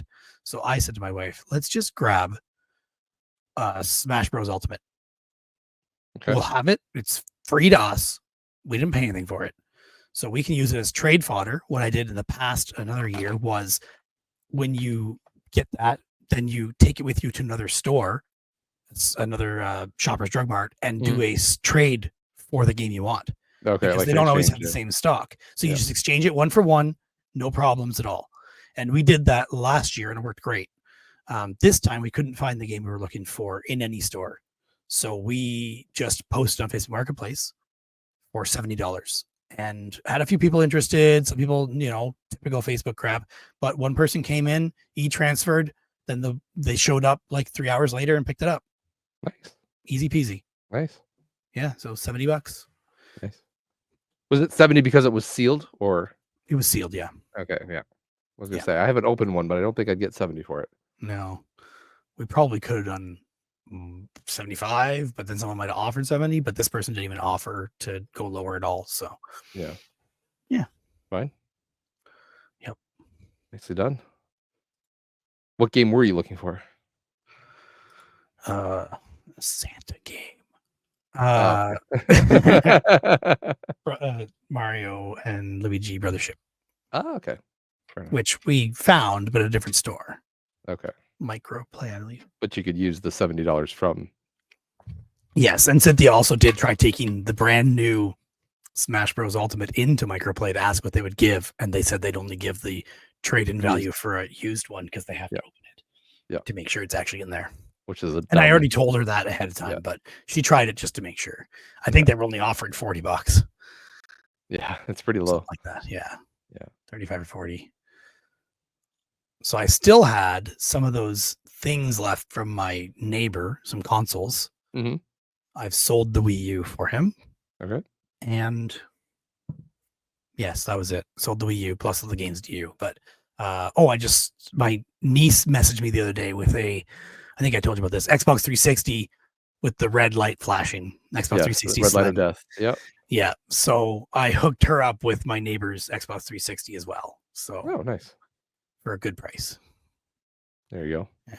And that was like in box and everything too, right? So yeah, they only need the console. They already have controllers. They already have the Kinect. They already have all the power cords. So I just did the console only. And their broken one had a hard drive in it, and this one did not. It was a 4 gig model. So I moved their hard drive over, and now I don't know whether it's going to boot up and just work or not. Yeah, I'm not sure. I Googled it, and on Reddit, just on Reddit alone, I got 3 of it'll work fine. And one of them even said, as long as it's a slim to a slim, not a regular Xbox to a regular Xbox, whatever. Yeah. And the other people were like, no, it has to format it no matter what. I'm like, okay, this answer is useless. I'm not going to bother trying. I'm not going to do it for them. They can just take it home and do whatever. Plug it in and go. They lose their save game for The Sims and Grand Theft Auto. I don't care. Get some cloud saves. Oh, there's that too. Or back it up to a USB stick. Yeah. Well, I guess if it's dead, it's dead. So how much you can do. Yeah. I mean, like periodically. Mm-hmm. Yeah. No. That's good. I haven't been able to find many good deals on Facebook lately, just a couple here and there. I did see one from a seller that has pretty low reviews, which was a cause for concern, but he had one console listed up for pretty cheap, and I was like, that's a pretty good deal. Messaged him, and I was like, oh, I'm going to see what else he has, and he had 4 other consoles for sale. So I just messaged him quick. I'm like, hey, I'm actually interested in all your consoles. Would you give me a bundle deal if I got all of them? And I think he knocked it was going to be like 140 for everything. And he's just like, how about $100 for everything? I was like, yeah, totally. I'll do that. $25 a system. So out of that, I got 2 PS3s, a PS2, and a Wii U. So That's not bad. no, not bad at all. The Wii U didn't have any cords, but thankfully I have extras, so it was a quick plug in and go, and Just threw a everything Wii worked. U box out recently. The one you gave me a while ago. You're like, I got lots of them. Fair. So I threw it out like I 2 don't months have near enough parts to make a complete in box ago. Okay. version of it because that's the one thing with the Nintendo things is there's so many like knickknacks Yeah, that there come in are. them that you have to complete all. If you want to have a complete in box system, you've got to have the cradle, you got to have the charging That cradle, you one that got to I have. just sold had everything. Oh yeah, That Wii U that I sold for my neighbor, he had yeah, the 2 different stands, right? yeah. The Plus cradle the and the charging charging cradle. stand. Yeah. No, he had 3. There's 3 in there by default. Is There's there? that stupid little plastic one that's just a curve. And Okay. then there's the 2 separate ones that hold the stand to hold it up. Like Oh, they're 2 that one. little Yeah, yeah, yeah. those 2 little stupid little That legs. just hold the Wii U vertically. Yes, you're right. They Yeah, hold the Wii U vertically. You're right. I forgot it yeah. was the Wii U, not the tablet. On So the yes, tablet. there's the charging cradle for the tablet, plus the other cradle for the tablet. Just the It's just a cradle. Yeah, curve, yeah, and then there's the 2 little legs for the Wii U itself console, yeah, and then there's uh, the sensor bar, yeah, power cord, charger for the dock, yeah, a US. There's a HDMI Nintendo branded HDMI cable in there by default, yeah. and then I don't know if AV cables are in there. I think they are, right? I know it doesn't have AV. It only Yeah, I has can't HDMI, remember. I believe. I can check my listing, but it's not worth it. Oh. And then yeah, and then the Yeah, there's a box bunch of like manuals. It little. was all in there in his. Yeah, The only thing that was missing, honestly, in that box, there's normally the 2 layers to the cardboard box. yeah. The top layer was missing of the cardboard box, Oh, okay, but everything that goes in it was in the box. okay. That's fine. But no Wii remote is included in the Wii No, U. it's just the Wii People U. always ask about Even that. though Oh, and the even though they stylus. give you the People forget motion, about the even though they stylus. give you the sensor bar for one, Yes, they do. it doesn't Doesn't come with a include. Wiimote. Yeah. Yeah, yeah. Yep. So that's funny. So anyway, yeah, I plugged everything. Everything works. There's a couple controllers that don't work. I'm not sure if I'm gonna fix them or just get rid of them. We'll see. Yeah. I like fixing controllers, but it depends on what the problem is. Just dead joysticks don't work. Oh, okay. So. Yeah. I don't have a good way to solder joysticks. I've tried. It's messy, but it's possible. Yeah, that's what I'm just like. I don't even know if it's worth it. Really, like, just keep my eye out on at the thrift and see if I can find one there. It depends on which If it controller, works, I would say. If it was a Wavebird, it might be worth it. But if it's like standard Xbox 360 or Xbox One or they're DualShocks. They're DualShock 2s and 3s. That's it. yeah. I saw a lot of people looking for DualShock 3s when we were at the GameStop last. Yeah. So I have some now to sell because I got the 2. It's 2 PS3s. 2 PS3s and came with 4 controllers. One of them doesn't work. So I might just swap out 2 of my regular black ones to sub into that and then sell because it came with a camo one, a pink one, and another color. There's three different colors. Make a pile of broken controllers and sell them off sometime. Yeah. I've done that before in the past. Is just make a big pile of broken stuff and sell it off, and someone will want to fix it all. Yeah. Especially if you sell it cheap enough, but at least you can get something for it. Yeah. Fair enough. And if not, take those PS3 controllers and take the batteries out because they might still be good. True. I did actually just buy. I have some extra PS3 batteries I bought off AliExpress. Okay. Because I had 2 PS3 batteries or PS3 controllers that I couldn't get to charge, but I just had to leave them plugged in long enough into a PS3 to take enough charge to actually turn the controller on again. Yeah. Then it took a charge just fine. But Yep. I had to leave them plugged in for like 10 or 15 minutes before they would turn on. That's not even that bad. No. But I thought it was just like, why is this not working? It's plugged in. I pushed the button. It should turn on. Yeah. So.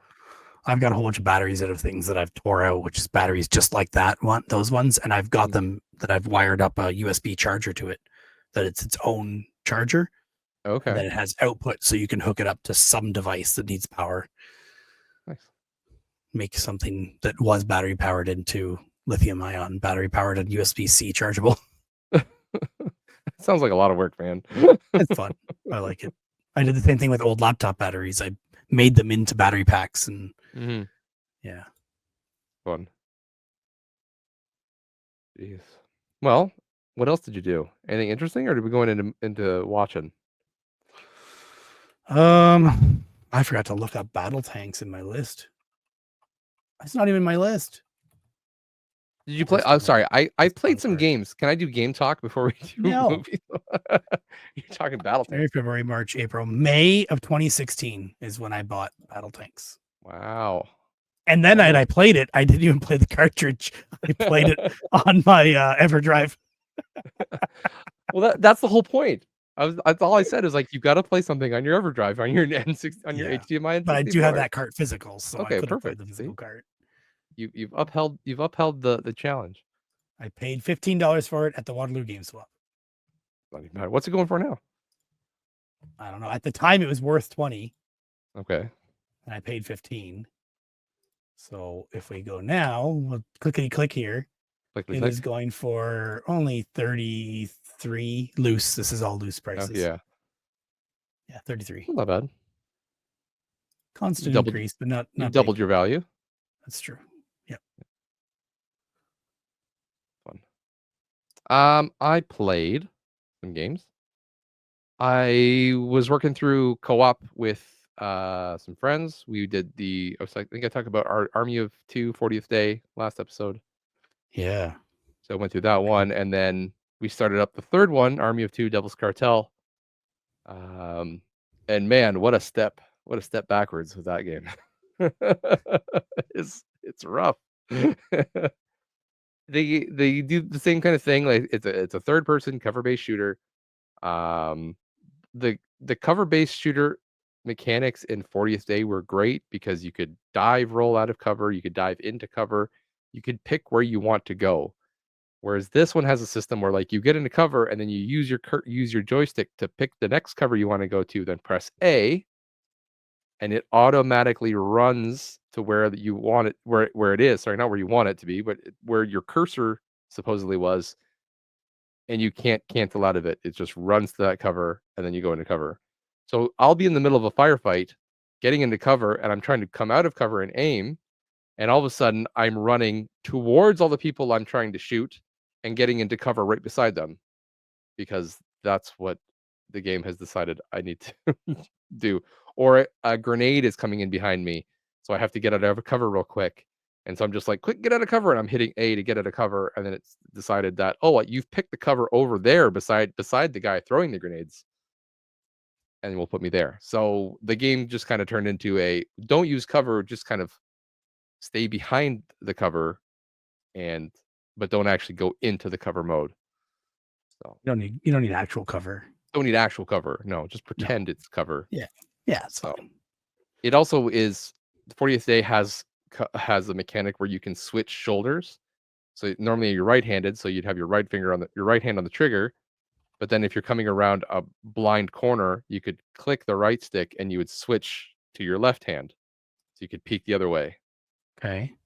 Which is very handy in tight spaces. This game got rid of that system, so you're just flat out going blind around corners because you can't see because you have your big fat heads in the way.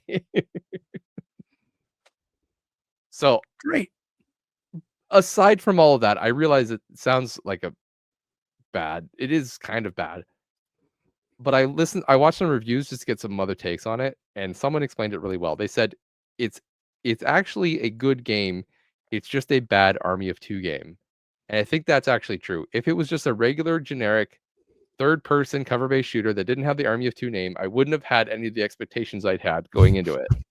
And it would have just been fine. Like, it was fun. That makes it okay. It was like, I got used to it. It was fine. It was stupid. It was just like, oh, great, I get the cover-based shooter. I get to shoot people. Fine. It was, in terms of that, it was fine. But because I was expecting an Army of Two game, I didn't get that. So yes, it's a fun third-person shooter action game. It's just a bad Army of Two game. There we go. That's my spiel. All right. I got more. If you got, do you have another game? I didn't play shit. Wow. I watched things. I didn't play anything. Okay. I mean, I probably played something here and there, but like I played some Vampire Survivors for like an hour in the car one day. That's something. We've been I think it was last last week some friends came over, and it was before the kids went to bed, so we're like, what should we do? And so my friend just put on Mario Tennis from N64 Tennis on the Nintendo Switch. You have the expansion pack. Okay. And so it was it was us playing, and then my oldest saw it and he was just like, "What is this game?" Like eyes wide open, like, "What is this?" And he got super into it. And so we bought him in. We got to do 4-player, and he played for a little bit, then it was time for him to go to bed. And then we kept playing for a little while longer. Anyways, I wake up in the morning, he's gotten up and he is playing Mario Tennis 64 by himself and going through the exhibition modes and stuff, and trying to get through it. So he's been obsessed with Mario Tennis for the past week, and it's been great. And so this past weekend, friends came over again, and we just went straight into 4-player Mario Tennis, and yeah, it's been a lot of fun. We've beaten a couple of tournaments. We've gotten credits, so technically it's a beat, but we're just going through unlocking all the characters and getting all the courts open. And Mario Tennis is really, really, really, really fun on the N64. It's what I think when I was younger, I think I put as much time into Mario Tennis as I did Mario Kart 64, which is a lot. Yeah, I never really was a Mario Tennis person. It's very arcadey. You don't really have to be into tennis to have fun with it. So today, my son used some of his Christmas money to buy Mario Striker's Battle League. Oh, okay. Soccer one. Soccer one, yeah. He's been looking for it for a long time. Okay. Just to try and find a deal of some kind. So we found it at EB Games. It was at a stock of Microplay. It was at a stock used anyway. Mm-hmm. And we were at EB Games, and he had just got money from my parents. So has he played it yet? He was playing it all night long. Like when we got home anyway, when we let him. So like, I don't know, 7 o'clock till 9, maybe, I think. Okay. Something like that. Okay. Well, it's good. It was holding his attention anyway. Mm-hmm. That's good. Yeah, he was getting frustrated. I'm like, if it's going to frustrate you that much, you can't play it. Yeah, you gotta learn. Yeah. Gotta learn. I also played a game recommended by Blinkum from the Polykill podcast. Okay, yeah. I heard him talking. It was either Polykill or IndieQuest. It was one of those. They kept talking about MacBat 64. Okay. It's the same. I don't know when it was, but it was a long time ago. I played a game called Super Kiwi 64. It's the same developer. Yeah, that sounds familiar. Made a game called MacBat 64. It's just a very simple, like, homage to N64 games like Mario, Super Mario 64, or Banjo-Kazooie, that kind of thing. They're very small, bite-sized levels. I think the game cost me like $3 full price on eShop. Very cheap. And I beat it in about 40 minutes. It's not hard at all.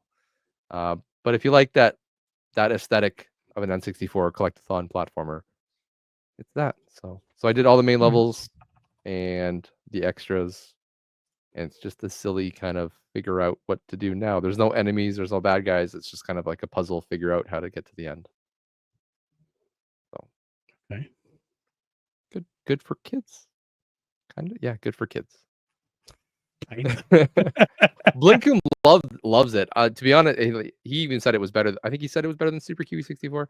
I think I like Super Kiwi 64 just a little bit more than MacBat, because MacBat 64 was very simple, like very simple. Kiwi 64 had a little bit of flight mechanics, so you had to fly around. MacBat, you fly around, but it's not hard. So, yeah. And then last night, I've been playing another Wii U game called Affordable Space Adventures.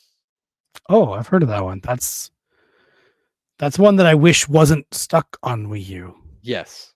Although I don't know how you would play it off of Wii U, because it involves the Wii U tablet. Like, the Wii U tablet is core to the gameplay. Okay. So if you've ever played Lovers in a Dangerous Space-Time, it's the same kind of idea where everyone has a job to do. It's only a 3-player game. So you have a spaceship and you're trying to get from A to B, obviously, get to the end. There is an engineer who uses the gamepad. It's kind of like Bridge Commander, where you have the engineer station where you're kind of controlling all the resources on the ship. A game no one but me, you, and Kevin played. And Bill. Oh yeah, Bill is there too. Finger banging. Yeah. But it's funny because it got brought up last night, and my friend Daryl was here, and he's just like, "Oh, I kind of want to play Bridge Commander." I'm like, "You should play Bridge Commander. I have people we can play with." Yeah. So I said it's very similar to that. So you have an engineer, you have a navigator who flies the ship, and then you have a science officer who scans objects and then fires flares at Yeah, objects I've to wanted interact to with the play this environment. game. I even looked at the developer to see if they did anything else. I think at the time that I looked, they had not yet done anything else. Okay. It is very fun. So the idea is that as you're getting from A to B, there are enemies such as drones or sentries, and you have to scan them as a science officer, and then the engineer has to see, okay, there's 3 levels. There's sound, heat, and electricity, and they're all sensitive to different things. So let's say someone's very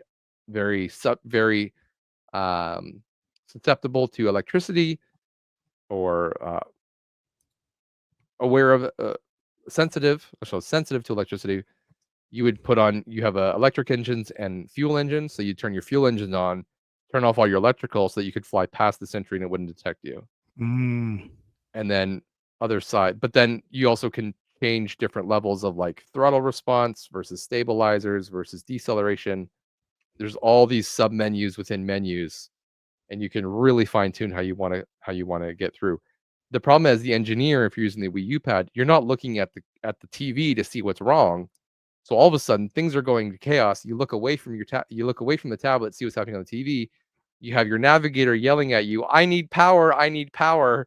And you're looking back at your throttle. You give yourself full power, but then your core is overheating because you're giving him too much power. Too many things are on, so you got to shut something else off. It's very chaotic in the best way, and those are Okay. my Yeah. favorite games that are just like pure chaos, but you just manage to get through. Or I like those kind of games, and also very like a game that takes a very simple idea and makes a whole game out of using the same thing different ways. So the developer for the game has created several other games, but they're all kind of platformers. Oh, okay. There's even one that's described as a floating non-platformer, whatever Interesting. that is. Yeah. And that one was made in 2021. It's so on the Wikipedia for Affordable Space Adventures, there's 2 developers called out, but one of them is like an actual developer with a Wikipedia and more games, and a person from Sweden, Denmark. I don't know, both Mm, places he's lived in, lots of different 4 different countries, but some other games. They look like platformers. I haven't looked at them all up yet, but they all sound like they have some kind of interesting thing about them. interesting. I have to look it up after. Yeah, I'll send you the Wikipedia because that saves you one step. You're already there. Yeah. But yeah, anyways, you should definitely I mean there are ways to do it. Hack your Wii U. Definitely possible to do it. But if you Or can play emulate it. affordable space adventure, affordable space adventures, you should do it. It was one of Yeah. the few games like when the Wii U shop Only was I dying. knew someone that had it. If only. When the Wii U shop was dying, I looked up like what are the games I need to get, and this was at the top of everyone's list.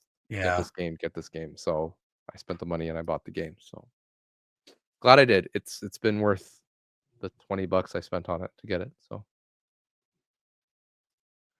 I'm and I watching a believe we're video about the other games. almost done it. I think there's like 30 some levels, and we got to level 30 last night. So Okay. Weird. yeah.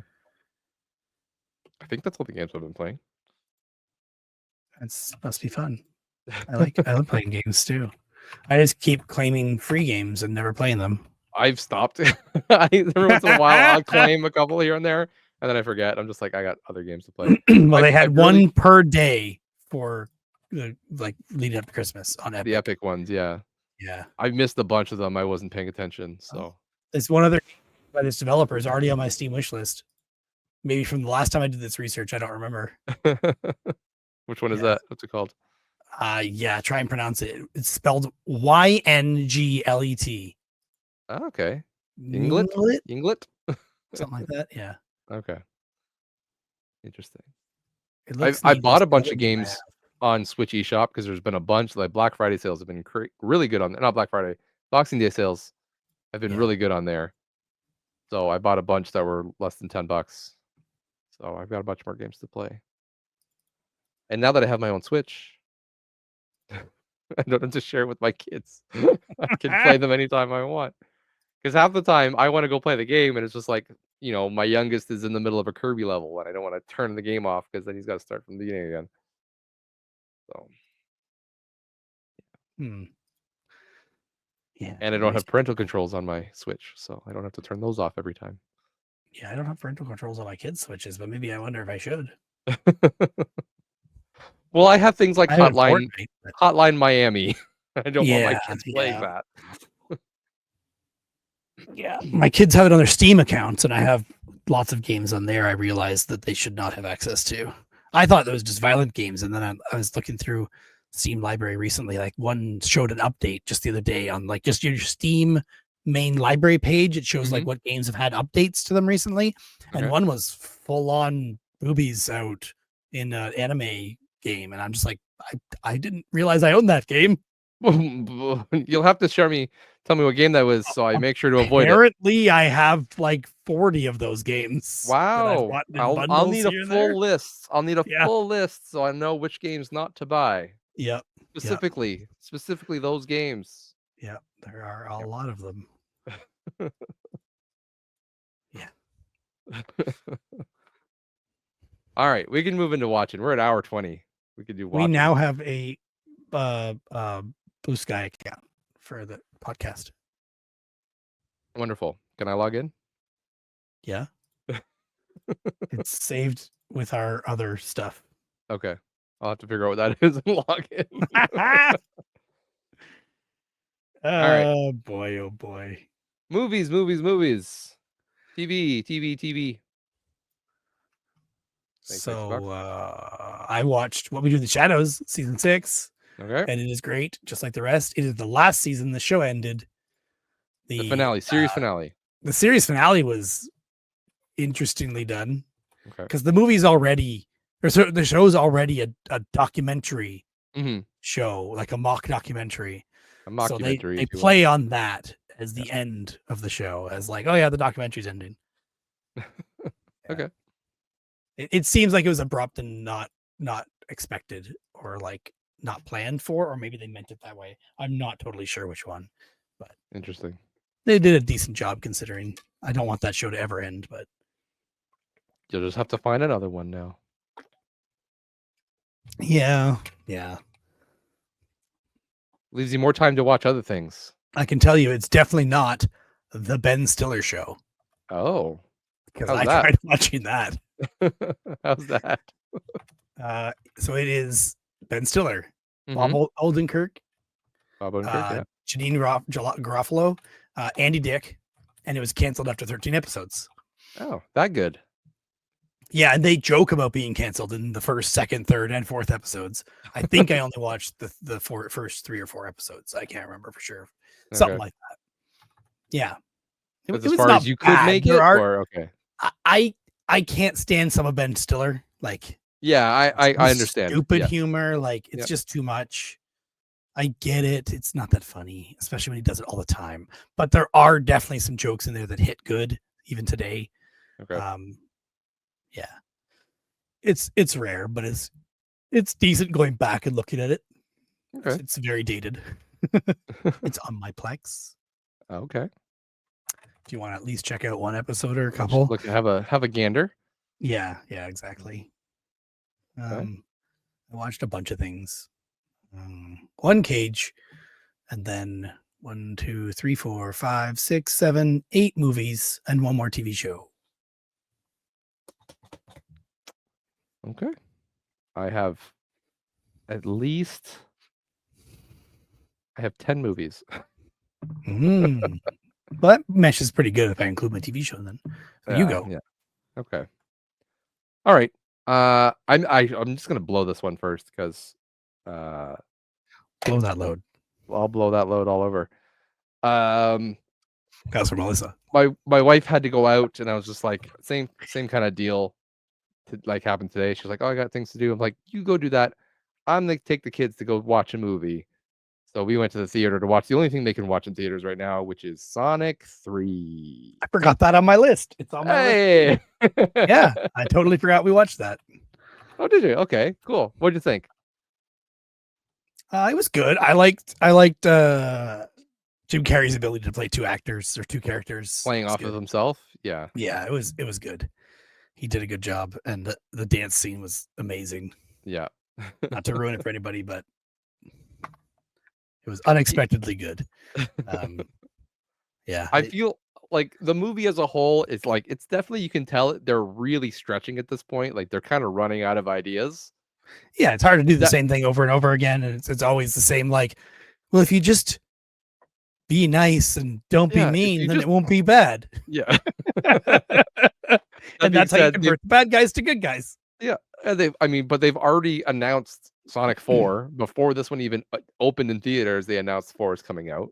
Of course. So I was just like, I mean, I went to watch it. It was fine as a movie. I wasn't like blown away with like, wow, this is a great movie. I think overall, I like 1 and 2 more than 3, but I mean, 3's still fun. So I think it was also cool to have Keanu. I think that was the kind of the cool bit. They also made Keanu though. He was one of the things monotone in that. Yeah, he's not that great of a voice actor, but just knowing that it's Keanu makes it cool. Yeah, because Keanu's such a good person in general. Yeah. The one thing I kind of, I don't know if I like it or dislike it yet. I'm unsure. I'm on the fence. So in Sonic 2, Knuckles is like a force to be reckoned with, right? Like he's deadly serious. Mm-hmm. You know, he's a formidable foe against Sonic. But in this movie, they kind of turn him into like the big dumb dude. He's just kind of, and he was dumb in that one, but dumb was like his secondary personality. His primary was he's really strong. Yeah, and tough, and not scared, and you know. In this, I would have expected him to try to take on Shadow himself more. Like every chance instead possible. they put that onto Sonic instead. Sonic was like, I'm gonna do it all by myself. And that's never Knuckles did once, the very first one. Yeah, but he did it in a dumb way, like, watch me. He did the Drax thing, right? Like, watch me do this. I'm so good. Yeah. Whereas, like, Drax was cool in the beginning from Guardians of the Galaxy that we're talking about. Mm-hmm. Like, it was cool to see him, and then they did the same thing where Drax just kind of got stupider and stupider as the movies went through because they realized that's what made people laugh. Yes, but exactly. It's not really true to the character, which kind of annoyed me a little bit about Knuckles. Not that I'm a huge Sonic fan, but no, I can see it. I felt it at the time during the movie, but afterward, I kind of just shrugged it off as. I mean, it's no consequence. It doesn't matter. Yeah, it doesn't matter. So yeah, but that's just me having a criticism for the sake of having a criticism. Yeah, you're allowed to criticize. That's why we're movie reviewers. Yeah, that's why people come to us for our views. The hot takes. Hot takes. I did watch the Game Awards. Did you watch the Game Awards? No, I totally forgot. It was on and we were doing something else. I forget what it was. Okay. And just nope, nothing. I didn't watch anything. I'm way behind on podcasts, so I haven't caught up on that either. Okay. To know what was done. If you have a chance, actually, we could do it now. Bring up your bring up your YouTube and share your screen.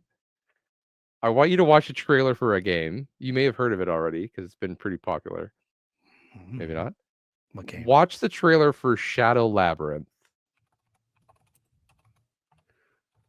Don't read anything. Just click it and full screen it, and we'll add it to the stream. We don't have to add sound too much, but reveal trailer. Okay. Yeah.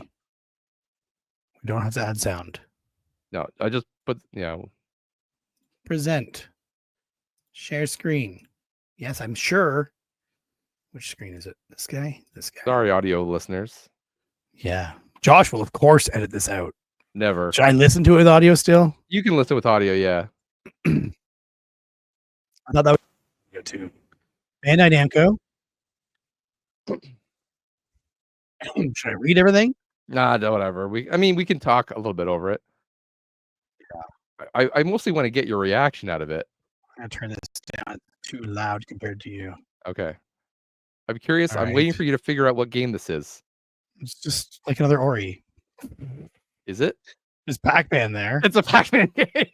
I saw it in the thumbnail. It had Pac-Man. Okay.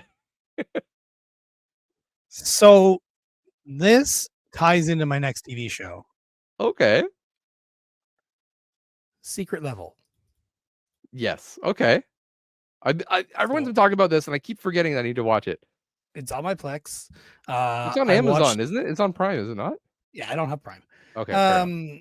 So I watched Secret Level, not all of it yet, but I made it through first 5 episodes or something like that. Let me see. No, the first 8 episodes. No, I missed one for sure. The one with Arnold Schwarzenegger wasn't downloaded correctly, so I didn't play. That was number 3. And New World. New World is the game, I guess. I don't know. Once and Future King. That one I haven't seen yet. So I've got episode 1, episode 2, episode 3, episode 4, episode 5. Episode 6 was Pac-Man. 7 Okay. and 8 I've watched. So Crossfire, Armored Core, Pac-Man, Warhammer, Unreal, Sifu, and Dungeons and Dragons are the ones that I've seen. Okay. Yes. The next ones that are still remaining, I missed New World, whatever the hell it is. Outer Worlds, I haven't seen yet. Mega Man, Exodus, Spelunky, Concord. That's funny. I think this show came out after this Yes, I game knew had been that. canceled. Yeah. Honor of Kings and Playtime. Those are the ones I haven't seen yet. Okay. There's 15 episodes total. Yeah. But this looks completely like the Pac-Man, and which explains a lot because I was confused by the Pac-Man one, because I'm like, this isn't really Pac-Man, but okay. I think they're trying to pull that switch on it. They're trying to update it and make it a little bit more. Yeah. Because I mean, I hear a lot of people talking smack on this game. There's just like, that's not Pac-Man. Pac-Man people aren't going to want to play this. I'm like, I get that, but I don't think Bandai's trying to get Pac-Man people to play Pac-Man, because if Pac-Man people are just going to play Pac-Man. Pac-Man is kind of the same game over and over you and can over. play the 50,000 other Pac-Mans there are out there. Exactly. So they've got to do something different. I think it's kind of cool. I don't know if I'm going to play it, but it's just like you're breaking into a different audience now. So I can see that. Yeah, I think it's cool. I'm interested to see how successful it will be. Yeah, I'm surprised they didn't put something about Pac-Man in the name, or even Pac. I think they're trying to keep it not under wraps. It's not under wraps now because everyone's talking about it. And I think that's one of the reasons. But it looks like it plays like an Ori type. Yeah, game. it's kind of it looks like Ori or like a Hollow Knight kind of thing. So, but at the same time, of all the games at the Video Game Awards, this is the game I hear everyone talking about. Oh, interesting. So now they could just be my circles. That's my algorithm. Who knows? Yeah, I need to check out the Game Awards announcement stuff, or all of it, because I usually watch it. I think there was decent games that were announced there. Stuff that looks interesting. I'm just too far behind on everything media wise. Podcasts, I think I've just finished October. Like, oh wow, yeah, you are behind. Yeah, I was supposed to go into work tomorrow. I was gonna like, I can catch up on my podcast, but they just texted me and said you don't have to come in tomorrow. I'm like, okay, good. Oh, I'm gonna get my boss to text me that too, because I don't want to work tomorrow. Okay. I'm working from home, but I still don't want to work. Okay, well, yeah. You're not really gonna work though. Let's be real. Well, I am. We got really busy with the holiday. I know you will be at work, but I'm just saying, like, no one else is really going to be putting that much effort in. And I felt that on the last days before the holidays. No one's also am I the only one working here? A lot out of you. Yeah. Last Monday, I worked the late shift, and I had 4 other people that were supposed to be working, and I could tell they weren't doing anything. Yeah. Yeah. That's funny. All right. Message in the group chat or the team chat and be like, anybody else there? And then our manager had to chime in and be like, you guys gonna help? Working. That's funny. All right. Well, I did one. You go ahead. All right. I just did. I did the the secret level. That's right. Yep. That's right. All righty. Well, I need to bring this up as well. I needed to fill in some spots here. So I had to fill in an I. I had to fill in an I. I. So the movie I decided to watch was a movie by a director I really like, Denis Villeneuve, which has been famous for the new Dune movies, Blade Runner 2049. He did Sicario. Pardon? I saw him watch the Blade Runner. Okay, that was really. If you watch the first I one, feel like I need to go back and watch the old one because I Yes, haven't you seen should. it in like 5-10 years. Yep. Yeah. Yeah, And I don't absolutely. think I ever saw director's cut either of it. I would say either watch director's cut or final cut. Those are both really. I wouldn't watch the original theatrical. It's a little bit confusing. But yeah, either final cut is the way to go if you can watch that one. So If I even watched it at all, I can't remember. God, I wish I it's tracked really everything. good. Those I really like the first Blade Runner. Not when I first watched it. The first time I watched it, I'm like, what is this? I wanted an action movie. Mhm. But now when I got older, I understood what it was. And I'm like, it's actually really cool. I really like it. Hmm. So, and it's actually this time of year, about this time of year, I rewatch Blade Runner and Blade Runner 2049. So it's kind of been like it's kind of like a New Year's movie to me for some reason. So we'll see if I get to it this year. I have other things on the docket for New Year's. Anyways, this was his movie, one of the first movies to break him out into Hollywood cinema. It is a French movie. It's like made out of Quebec. It's called Incendies, which is the French word for fires. Okay. This is I kind of knew going into it what the movie was about. It doesn't make the movie any easier to watch. It doesn't make any of the plot points easier to take or digest. But it is basically the story of a mother who passes away, and at the reading of her will to her two remaining children, they are given an envelope that says, "This is an envelope for your father, who they assumed was dead, and this is another envelope for your brother, who they didn't even know existed." I see. And basically saying, you cannot put me to rest in the proper way that you want to until these envelopes are delivered. And so then it becomes a quest for them, for the siblings. And then they just pull out their wallets and they fly there, right? Simple. Yes.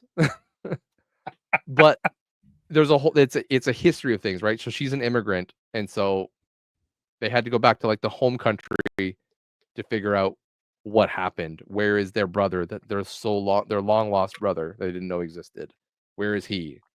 This father that they didn't know they had, where is he? And they have to find them. And it's not just it takes place in the 90s, so it's not really like cell phones are available. Mm-hmm. So it is interesting. And it kind of it follows the kids as they discover things, and then it does a flashback to the mother showing her story as the kids are discovering what's happening. It kind of is a flashback to show. It's an interesting way to do it. So it is very good. It's long, but it is good. It's en français, but there is subtitles. Yeah, you can't watch action in subtitles. It's not action. You'll be okay. All right. Yes, very good. That's my eye. I watched it in streaming. I got 1 point. I had to resort to streaming. I had at the beginning of this month 9 movies I had to watch this month to cover that. To cover this challenge. I was like, I don't have time to run around and find all this stuff. I just gotta get what I can get. So a lot of these are streaming, except for my Yogi Bear, which I already blew that one. So all right. Well, I was playing back a VHS tape that I had digitized, and I was just letting it play and see what commercials there were. I forget what it was that I was watching, and I did one that had South Park, and it was good, and there was a whole bunch of good commercials. And I think I found a commercial for Bad Boy Records greatest hits or collection, whatever it was. Bad Boy Records hits, I think it was volume 1. So of course I had to edit that out and post it right away to YouTube because of course it's cool right now. featuring P Diddy. It's in the zeitgeist. Yes. So if anybody doesn't know, that's Diddy's fucking record studio. So after that, anyway, I was watching another tape trying to find more stuff that would be good, and I came across a movie and just started watching it, trying to figure out what it was, and then left it playing while I was working last week. And it was 1994's Backbeat, which is a dramatization of the Hamburg, Germany phase of the Beatles' early history. When I started watching it, I had no idea it was the Beatles, but I thought, that guy kind of looks like one of the Beatles, and that guy kind of talks like one of the Beatles. And it was like a decent like a biopic job kind of of making them look like, yeah, yeah, of really early. And I had no idea that they were the way that they were. Like, and there's also, they introduced another guy, Stuart, what was his name? Stuart Sutcliffe, I think is his. And he was like, basically would have been one of the Beatles if he hadn't tragically died. Yeah. Okay. So, yeah. Anyway, it's the story of all of that, how they basically started out and got their big break and their first album and all this stuff. Playing live in a bar, being paid by having room and board. And instead of giving them food to eat, somebody gave them speed instead, and then they, started playing more. Yeah. And they got discovered and all this stuff. But it was interesting. I had no idea about any of this with the Beatles. I thought they were more straight laced than this, to be honest, but that's just my impression of them. Yeah. Okay. Yeah. It was interesting to have seen. It's not something I would have chose to watch if it hadn't come up on a VHS tape. Yeah, but you're kind of, it was already there. Yeah. Yeah. Yeah. But that's something you don't get anymore, right? Like you used to just turn on the TV and watch what was on, and that's how you get introduced to. Well, speaking of that, with our new TV, there is Samsung TV Plus on it, and it has like, I don't know, 200 channels of random things. Like there's just a Deal or No Deal channel. Yeah. Okay. And there are ones like that where it's a specific property, but then there's other one that's like Christmas movies channel, and you can just watch random Christmas movies and streams them all. Okay. And you have to pay a subscription for this, or it comes with no subscription. It has ads. Oh, okay. Yeah, it seems decent. I have no problem. There aren't that many ads either, really. They're not that invasive. They're not like YouTube ads invasive. Yeah. But it's kind of like that Pluto TV model. Like people are thinking. Oh my God, Tubi. Yeah. Yeah, similar to those. Yep. Yeah, absolutely. So, that's the way to do it. It's been good. There was like one's just a fireplace channel with Christmas music, and there's a whole bunch of a ton of channels, and I haven't gone through them all yet. Yeah. There was a David Letterman channel, just all David Letterman. All David Letterman. All the time. Yeah. Well, that's kind of the problem though, is like if you get into one of those channels, it's just all of the same thing. Like Plex TV does this too, right? Like, oh, you watch this, but it's just the same TV show, the whole thing. Yeah, they have a lot that are that, but there are other ones that aren't. I kind of want like a variety. Like I put it on and you get kind of the same type of show. Like kind of like at HGTVs. Like here's all the home renovation shows, but there's not all the same show. It's not all, Mike Holmes. It's, the brother. My wife's phone had this when we set up her new phone, and I was like, oh, I wonder if this is any good, and started just looking at it on the phone. I'm like, it seems decent. I don't understand why this is free, but I'm glad it is. Yeah. And so it made me think of how else we could watch it, and then we found out like we were going to cast to the TV, but with the new TV, we're able to watch it. It's already there. I'm trying to bring it up on their website, but it doesn't seem like it's doing it. Oh, there you go. There's a Conan O'Brien channel. There you go, Bill. Yep. Conan O'Brien, all Conan O'Brien. Some Canadian country channel. Oh yeah, there's music channels as well built into it. There's CBC News for British Columbia, for Toronto, NBC News, Weather Network, CBC, CTV. There's some free movie channels, but I didn't check them out much, just the Christmas one. There's a classic movie channel like Cinevault, they call it, Westerns. There's a Baywatch channel. Nice. Bob Ross channel, of course. Yeah. So that Beatles movie, did you watch that for points or just watched it for watching? No, it wasn't points. I already had better one for that. Because that would be a VHS. I'd count it as VHS. You wouldn't have by your rules before because it was digitized before, and I was watching a playback of Oh, it. okay, gotcha. Yeah, I thought you were yeah. watching it as you were ripping it. Yeah. No, I could have. I do have, but usually when I'm doing that, I'm watching or doing a whole bunch of them. Okay, gotcha. I was digitizing a ton of tapes. That's another thing I did this month is I digitized a ton of Wow. tapes. I need to do more, but just this month it was, well, it's not quite that right. There's 100 files, but I think I have thumbnails in there. So only 50 tapes in this month. But before that, I did a whole bunch in November as well. Anyway, no one needs me to count stuff. I did, by the way, I think we talked about it last month. My HDMI DVD VCR player that would Your remote? auto, yeah, the remote. But the problem is we've had a postal strike for the past month, Yes. so nothing was showing up. So finally that went through, and I got my remote. So now I can turn it. I haven't figured out how to turn it off yet. I haven't tried, to be honest, but Speaking of postal strike, did I tell you about my eBay sale? you said that I think it did come I up. forgot I had something for sale on eBay. Okay, yes. Apparently We I did talk did. about this. Yeah. I had a metronome. I think I talked about that. Yeah. Well, after I shipped it, they lost it. Oh, geez. I shipped it with UPS. At the same time, I shipped a package to TopSpot with UPS. TopSpot's made it fine, but the thing that I sold on eBay, the metronome, got lost. And I was clear with the buyer. I told him right up front, like, Canada Post on strike. I'm going to try using UPS. Let me know if that's a problem. He said, sure, no problem. So I sent it, and then it got stuck at his place at like November or December 3rd. It was just out for delivery once, then came back to the warehouse, or sorry, would have gone back to the warehouse, but it said it was like, didn't say lost. It said some kind of interruption or something weird like that. Delayed. That's what it was. And then it just sat there for like 10 days. And then we finally we're like, what is going on? And I contacted UPS through their website with the tracking, and it said, if you want to submit a claim, do it here. So I submit a claim, and then they send an email and say, okay, now print off this form, fill it out, and mail it in. Thanks. Or email to here. Mail. Okay. So I emailed it. And then in the email, they said, now print off these forms, fill them out, and email them back or mail them. Yes, of course. So, of course, I emailed it, but it was a whole bunch of stupid. But either way, it was fine. I still didn't get the money back, did I?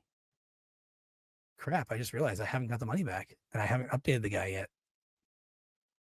Oh, so it's lost. Like they didn't even deliver it afterwards, No, kind of thing. They didn't even try. Wow. Yeah. I haven't had an update on that from emailing them in since December 13th. Wow. They said how much they were going to give me. You'll receive a separate email within the next 24 hours confirming your claim, along with the settlement notification. Nothing came in. Wow. They're hoping you forget about UPS it. sucks. It's funny because I remember having this with I had to ship with FedEx the one time for an eBay order, and that got lost like almost right away. Like I don't know what, like, they're charging a lot for their services, but they can't keep their packages straight.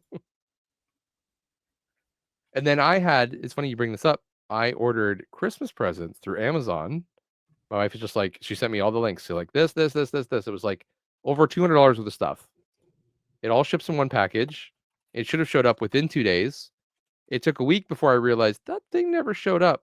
And I looked at my orders, and the thing on Amazon actually said, your package might be lost, which I'd never seen. So we waited and waited and waited, and it got to the week before Christmas, and my wife was just like, "How long are we gonna wait? Like, that's the majority of the Christmas presents in that box. What are we gonna do?" And Amazon had given up, and they'd shipped it through Purolator. Oh. And you could see the tracking on the app. You could see like, oh, it went to Whitby, then it went to Ajax, then it went to Brampton, then it went to London. Like, it just skipped all around us and didn't come to where I needed it to be. So I was like, I don't know. I'll give it a couple more days. And then it didn't show up. So I said, all right. So I reordered everything I needed to reorder. And then that showed up, and then 2 days later, the original package showed up. So I have doubles of everything. I gotta submit a return for that. Lovely. Lovely, lovely Amazon. Well, I'm updating my eBay seller now because UPS sucks. So, all right. Back to movies. Yeah. All right. I went to the movie theater as another day, actually, long before Sonic. My dad had expressed an interest to going to see the new Gladiator movie, Gladiator 2. So I really liked the first Gladiator. So I was like, oh sure, why not? I'll go to the second one. My dad had free passes, so we got to go for free. I'm glad we went to go for free because man, that movie is not good.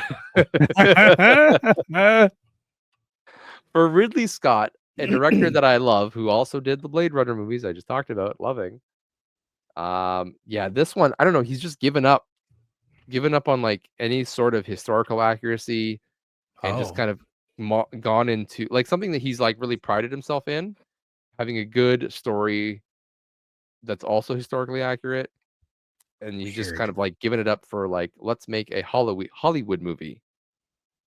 So the first thing that tipped me off was the movie opens up with a sea siege of an African city. The Romans are attacking the city by boat, and the African nation, I should say, who aren't necessarily what you consider Africans or North African, are defending their walled city with trebuchets.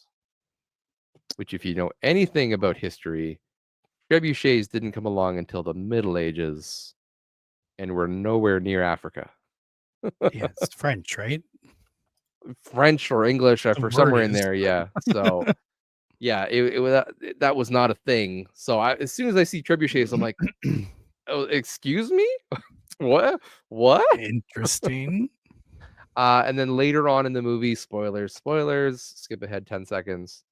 They show the Colosseum filled with water, which, okay, allegedly they did flood it so they could do mock sea battles. Although it was probably also not to the point where you could actually float a ship through that and actually move around very well. But not only was this Colosseum filled almost to the top of the arena with water, there were also several sharks swimming around in the Colosseum. Oh, so they caught and imported sharks. Yes, they caught sharks Good. and carried them to the Colosseum. Yeah. And kept them around. Yeah. And so I was just like, come on, I'm sure they guys. use a sedative. It's fine. Yeah, it'll be fine. They don't need water to live for the whole journey to get there. Never mind how long they had to keep them in storage to keep them. Yeah. Long enough to keep the flood the Colosseum. So yeah, it was just kind of like, okay, we're watching this is just a gladiator action movie now. We're jumping the shark, so to speak. So so hey, the stadium was suited for flooding with water yes. to accommodate ships and stage productions of famous naval battles. Yes. But to that degree, I don't know. Sharks. But no sharks for sure. Yeah. So they'd have people fall in and get eaten by sharks. I'm like, sharks don't generally eat people, really. So they might bite them, but they ain't going to eat them. So, Well, you starve them first. It's problem solved. sure. They just die. They don't they don't get angrier and hungrier. They just die. Well, ScienceFriday.com has an article about the naval battles, but does not mention sharks. No. There you go. That was my G. That was a theater. I got 6 points out of that one. So. Sounds like a fucking waste. I didn't pay for it. I got popcorn. I paid for popcorn. That was it. Could have watched a better movie. Well, I got to hang out with my dad and my mom, so not a waste. All right. Okay. What did I watch? For my Y letter, I watched 1974's Young Frankenstein. When I looked up Y movies, this was at the top of everyone's list. Yeah, that's why I watched it, because I think I searched my movies, and I've been meaning to watch it for a long time. And And I speaking of which, oh my god, no, I can't think. What's his name? Gene Wilder. Gene Wilder. I was going through VHS tapes and found a sitcom with Gene Wilder Oh, on a VHS tape called Wilder. What was it called? Wilder. I didn't know it existed. Something Wilder. That's what it was called. Something Wilder. okay. And I watched one episode of that, and I was just like, "Wow, this wasn't a great show." But it did Standards were have different. what's his name was on the show, and it was right after Inconceivable Guy.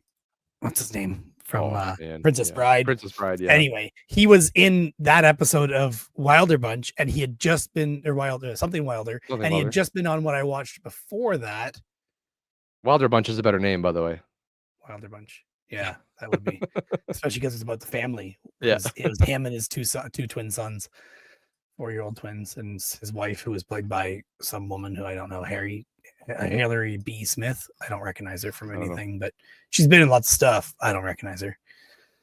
Probably something of that time because this is from 1994, 95. Okay. 15 episodes for anyone curious. Yeah. So Young Frankenstein, not to get off track again. I wrote down funny, silly, nod to monster movies of the past. Yep. It was good and fun. It was pretty much what I hoped for. Yep. Yeah. If it's Gene Wilder, you know what you're getting. Yeah, exactly. Yeah. So yeah, I liked it. I watched that movie when I was younger. I think we got it on VHS, like on loan from my uncle way back in the day, like 2002.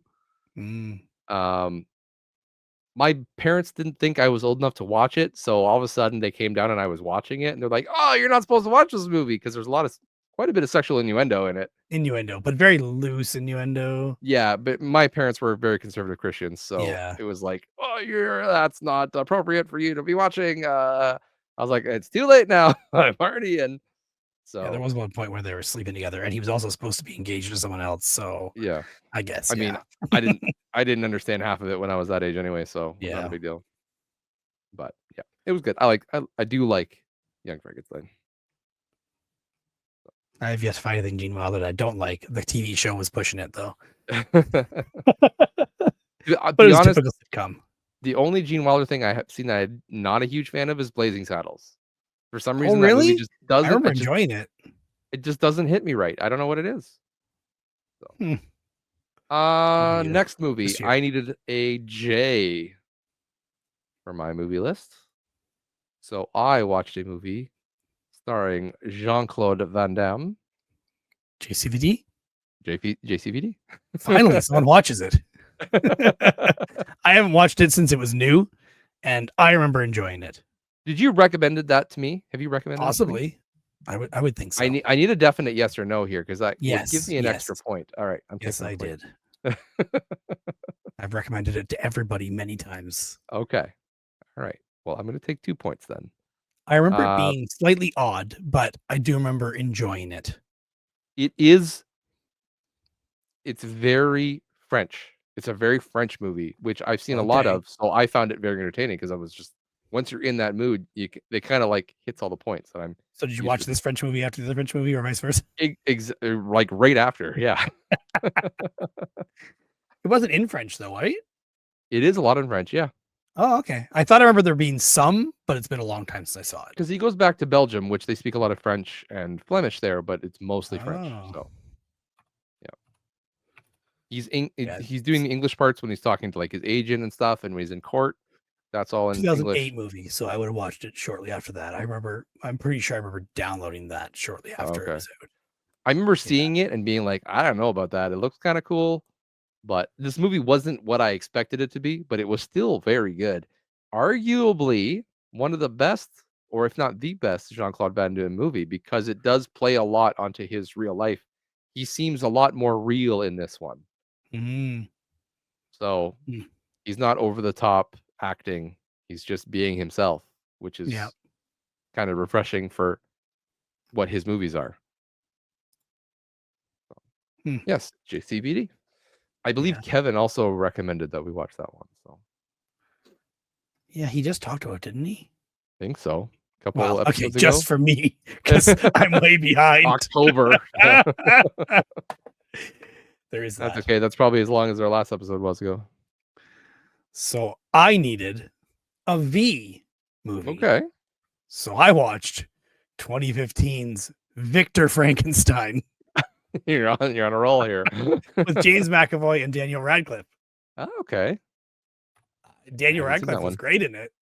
I didn't really like James McAvoy. Maybe it was just his Really? character was not supposed to be that likable. Oh, okay. So he did a good Yeah. job at not being likable. I think so. But he Okay. was likable for parts of it. I don't know. It's hard to say. It was like James McAvoy is not a bad actor, so it's No, he's a good actor. Me Yeah. and Kevin was just talking about that in Split when he was Yeah. talking about that in the podcast episode I just listened to. It was a weird movie anyway. It was weird. Okay. But it was I it was haven't watched it, decent. so Yeah. you get on the I Daniel liked Radcliffe train. Daniel Radcliffe in it. He was the main one. Okay. Main character basically in that. Would you recommend a watch? Yeah, I mean, especially if you like the Frankenstein stories. I think it's an interesting, different take on the Frankenstein story. Okay, so it is it's not like a continuation. It is He's building on the legend. basically supposed to be like the nephew of Dr. Frankenstein, who was like shunned for having done all the experiments he did. And he starts off saying, I'm not a Frankenstein. Okay. No, sorry, I'm confusing with Young Frankenstein. I was like, that's Young Frankenstein. It sounds very. And this one, shit, was he still? No, he wasn't. He is the Frankenstein. It's Frankenstein. Yes, that's Young Frankenstein. In this one, he is the Frankenstein that everyone talks about, or no one knows him yet. No one knows him yet. So this is his experiment to do a person bring to life. He starts with an animal, which is the bulk of the movie. Okay. It's pretty ridiculous how quickly it goes to a monster. That's funny. Yes, sorry, I'm getting confused because I watched them one after the other. If you're on a Frankenstein kick, you should watch Pretty Things.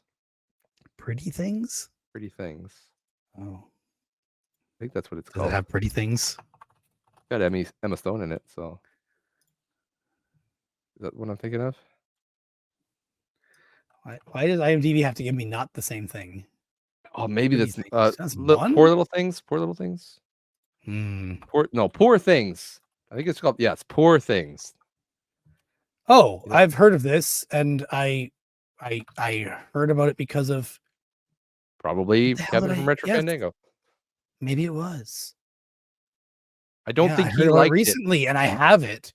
Yes, I think he didn't really like it. Or he didn't like it. Parts of it were off-putting or odd. Yes, it's a fairy tale. Watch it with a fairy tale mind. I liked it. Bill also likes it, so I think Kevin's just wrong on this one. I don't think I realized she was brought back to life, which maybe isn't a key important part.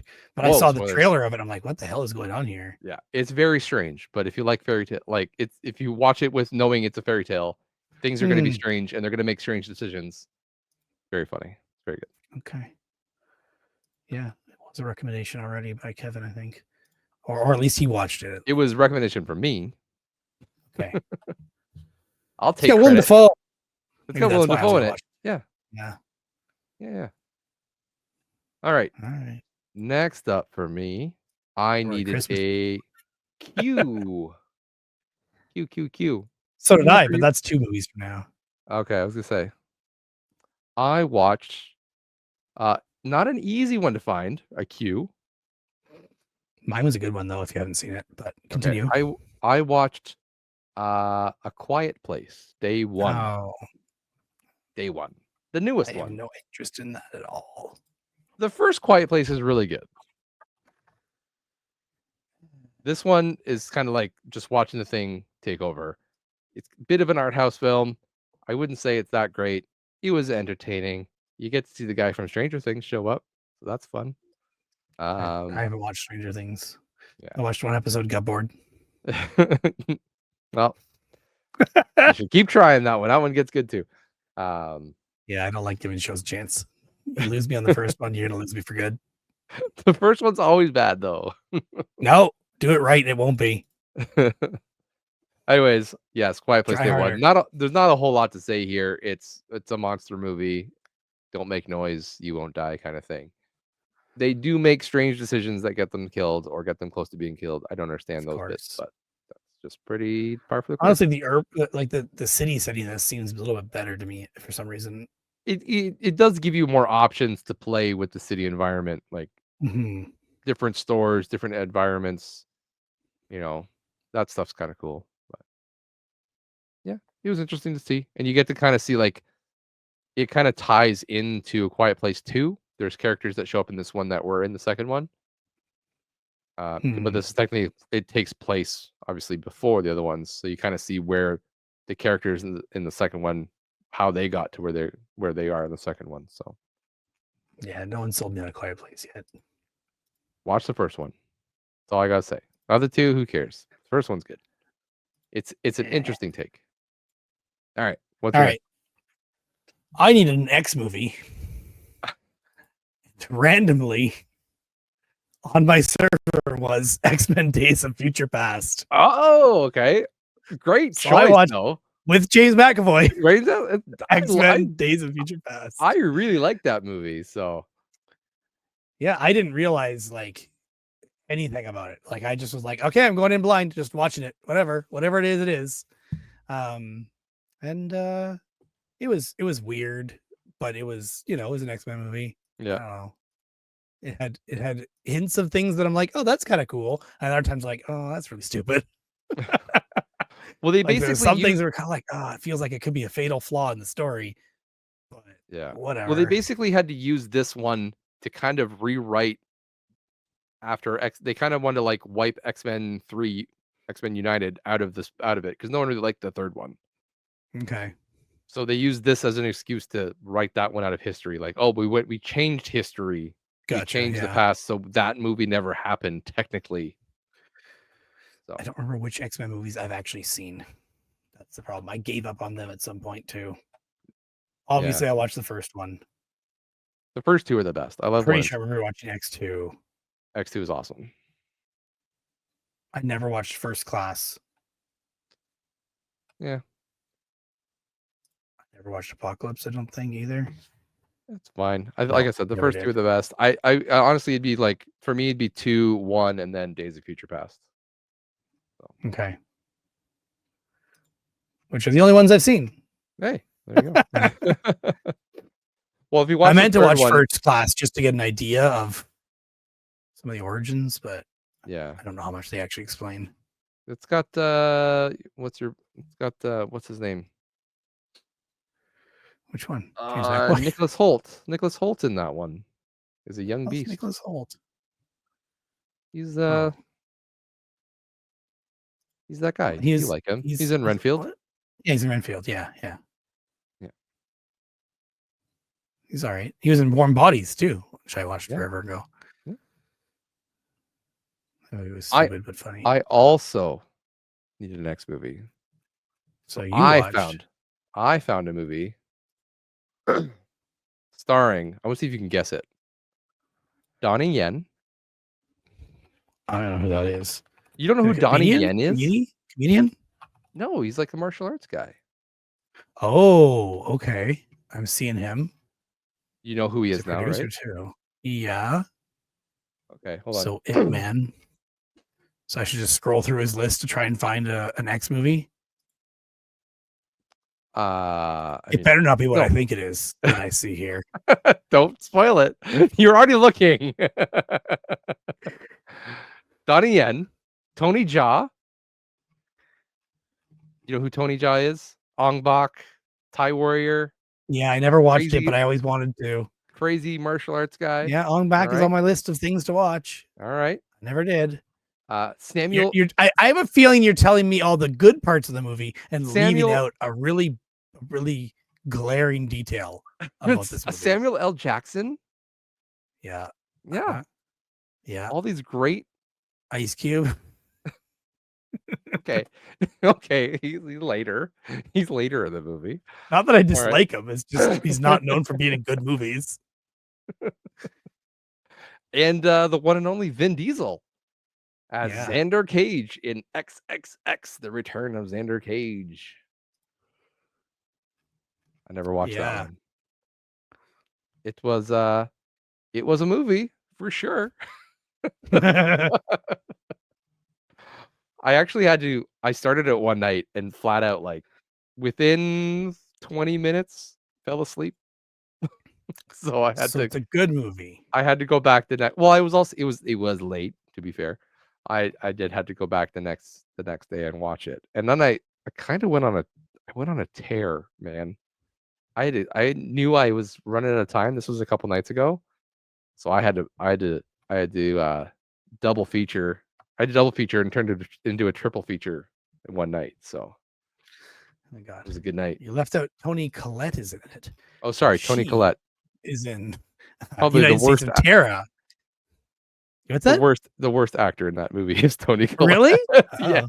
In United States of Terra, I found she was fun to watch, but I never watched the whole show. I only think I watched like 3 or 4 episodes. Okay. And it was a weird one because she had to play multiple personalities. So she had to play multiple characters. Enough. Yeah. In terms of Triple X, I did like the first one. It's a dumb, stupid action movie. Yeah, I get that. Okay. Yeah. All right. The second one is the one starring Ice Cube. It's terrible. It's not a good movie. This one, I would argue, better than 2. Not by much, but better. The action is pretty generic. The action happening, I was like, yeah, whatever, not happening. There is, at the end, the final chase sequence in the movie where they're trying to get to the objective. They're stuck on the freeway and they got to get there. They get out and they're running on foot. That part is really cool because they are jumping on trucks and jumping from freeways onto moving vehicles, and it just looks really cool.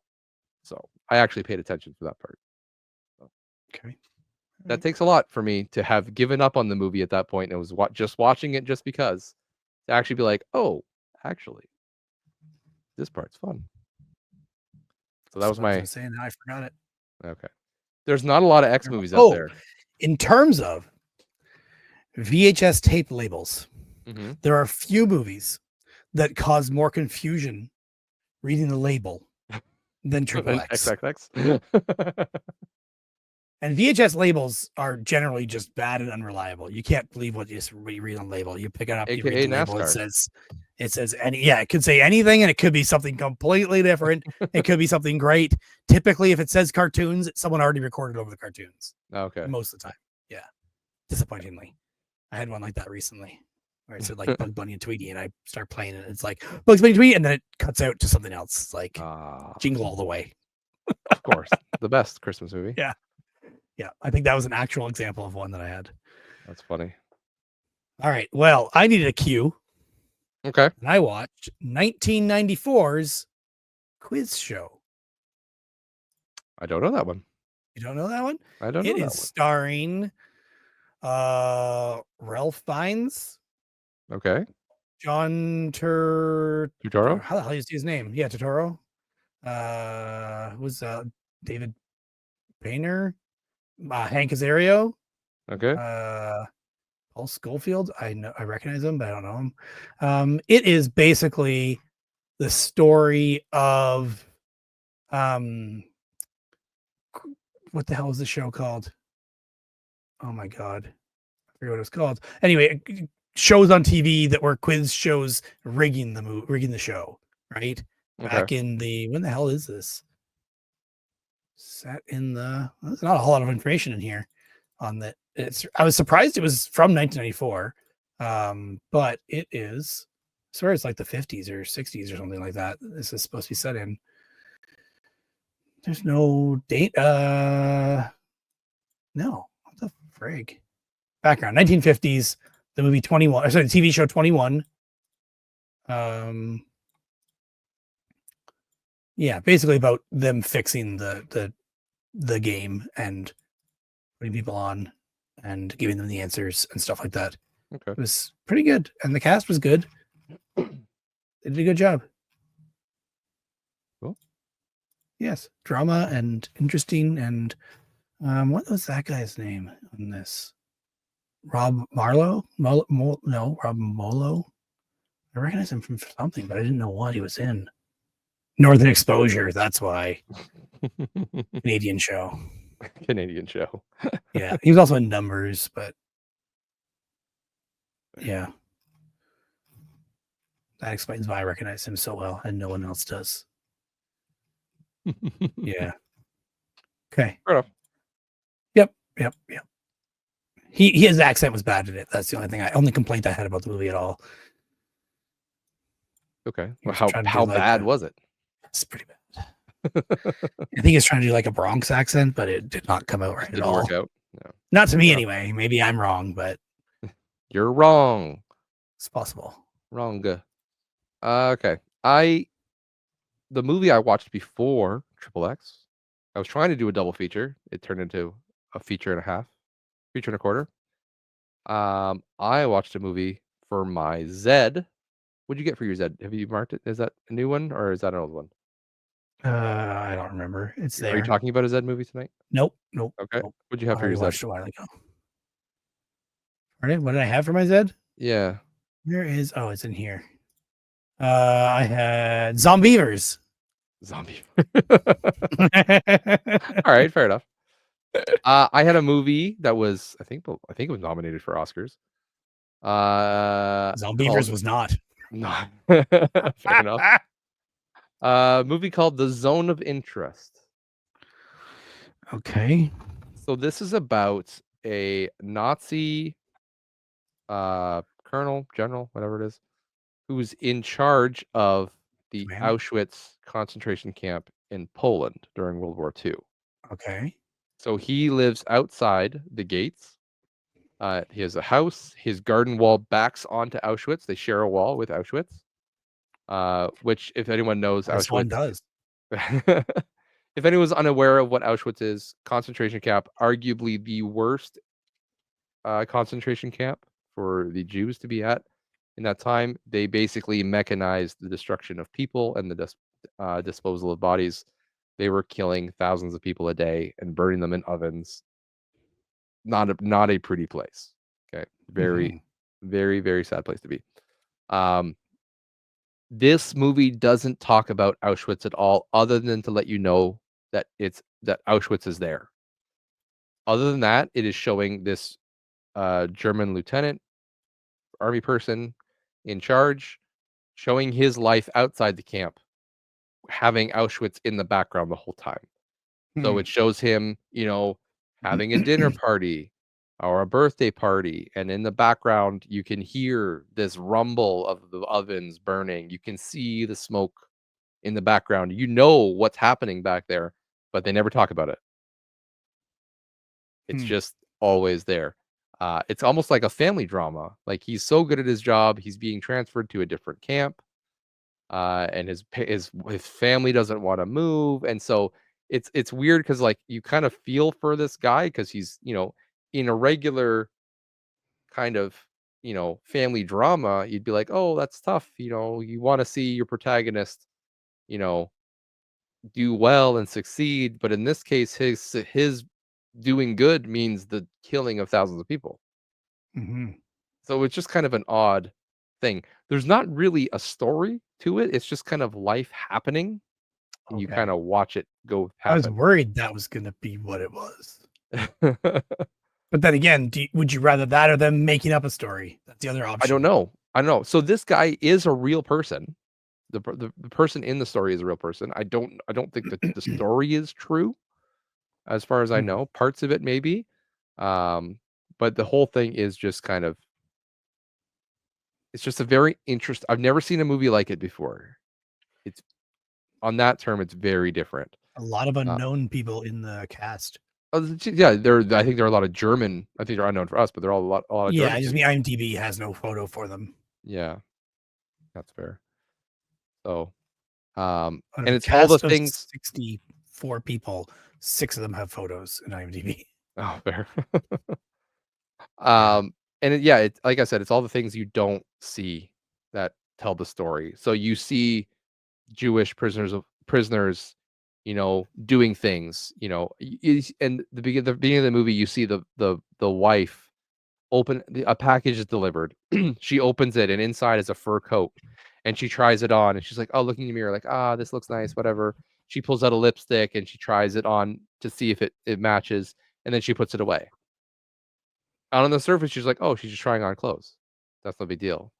But knowing those clothes came from a Jewish person that they put in camp, they just took all their belongings, and now they're giving. Mhm. And so later you find out, oh, she found she's talking to her friends, and it's kind of like, oh, I found a diamond in a toothpaste bottle, so now I've ordered more toothpaste, and that's the end of that conversation, right? Mhm. So, and it's just so normalized. They don't even, not that they don't even care, they're just so used to it. That's just the way things are. It's almost callous, Yeah. but knowing what it's, I don't know, it's so weird. It's just one of those movies that's just stuck with me for days.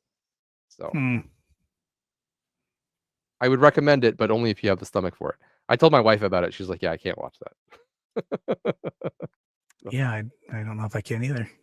I mean, I'm sure I can, but I don't know if I want to, I should say. It's not an action movie. It's something you gotta sit and watch because stuff is happening Yeah. and it's nonverbal, right? So Well, to try to that's my follow side of that it. up, we will follow it up with what I believe is the first Peter Weller movie I've ever seen in my life, and I didn't Oh, know Peter Weller was in 1995's Screamers. oh, okay. I did know he was in that, but I haven't seen it. So this is a story about uh basically we move off planet for mining.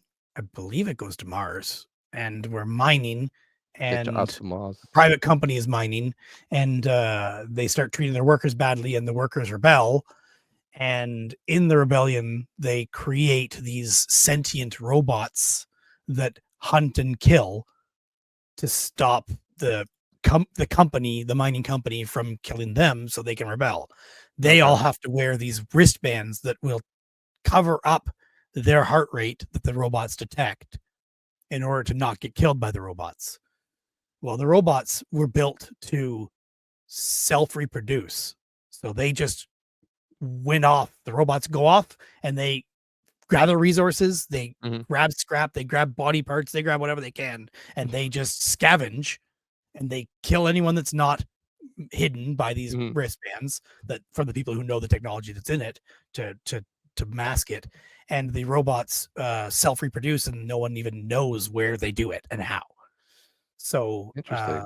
this is a story of basically a small base that gets a message saying that the war is over and come meet up with the bad guys, and we'll talk peace treaty. And it turns out that this is the robots trying to trick them. Oh. And it's the story of that. It's pretty neat, but it is so ingrained in my brain. I don't think it's a good quality movie at all. I'm still intrigued. But I just remember this movie so clearly from when I was a kid. There's bits of it that I'm like, I don't remember that, like the blood and gore and stuff, but I do remember the story. I remember the main characters. I remember the actors. I remember the annoying guy that's in it, that's like a recruit that's in it, and the actor that plays him. And I'm just like, yeah, I've seen this for sure when I was pretty young, and Yeah, probably shouldn't have seen probably this. shouldn't have seen it. Um, it's a low budget, I think. I should almost have checked, but feels like a low budget sci-fi horror type movie. Countries of That's origin: funny. Japan and Canada and Japan. Filming locations: Quebec.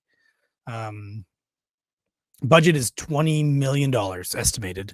Ooh, Opening week that was a two lot for back million, then. 2,900,000. Wow, yeah. Bombed. January 2016. Gross is 5 million. So Of 5.7 million. It lost money worldwide. course. Those are the Yeah, ones that become classics, though. yeah, exactly. So Yeah. to me, this is a classic because I remember it being cool, the technology, the robots, that kind of stuff, and of course the love interest in it. I remember the end of this movie so clearly. I was calling it before everything happened. Yep. That's funny. Yep. I'm gonna let you It's fun. burn through a There's couple more more. mystery to it. I don't want to ruin, but yeah, Okay, fair enough. Yeah, it is on my to watch list. So, gotcha. Yeah.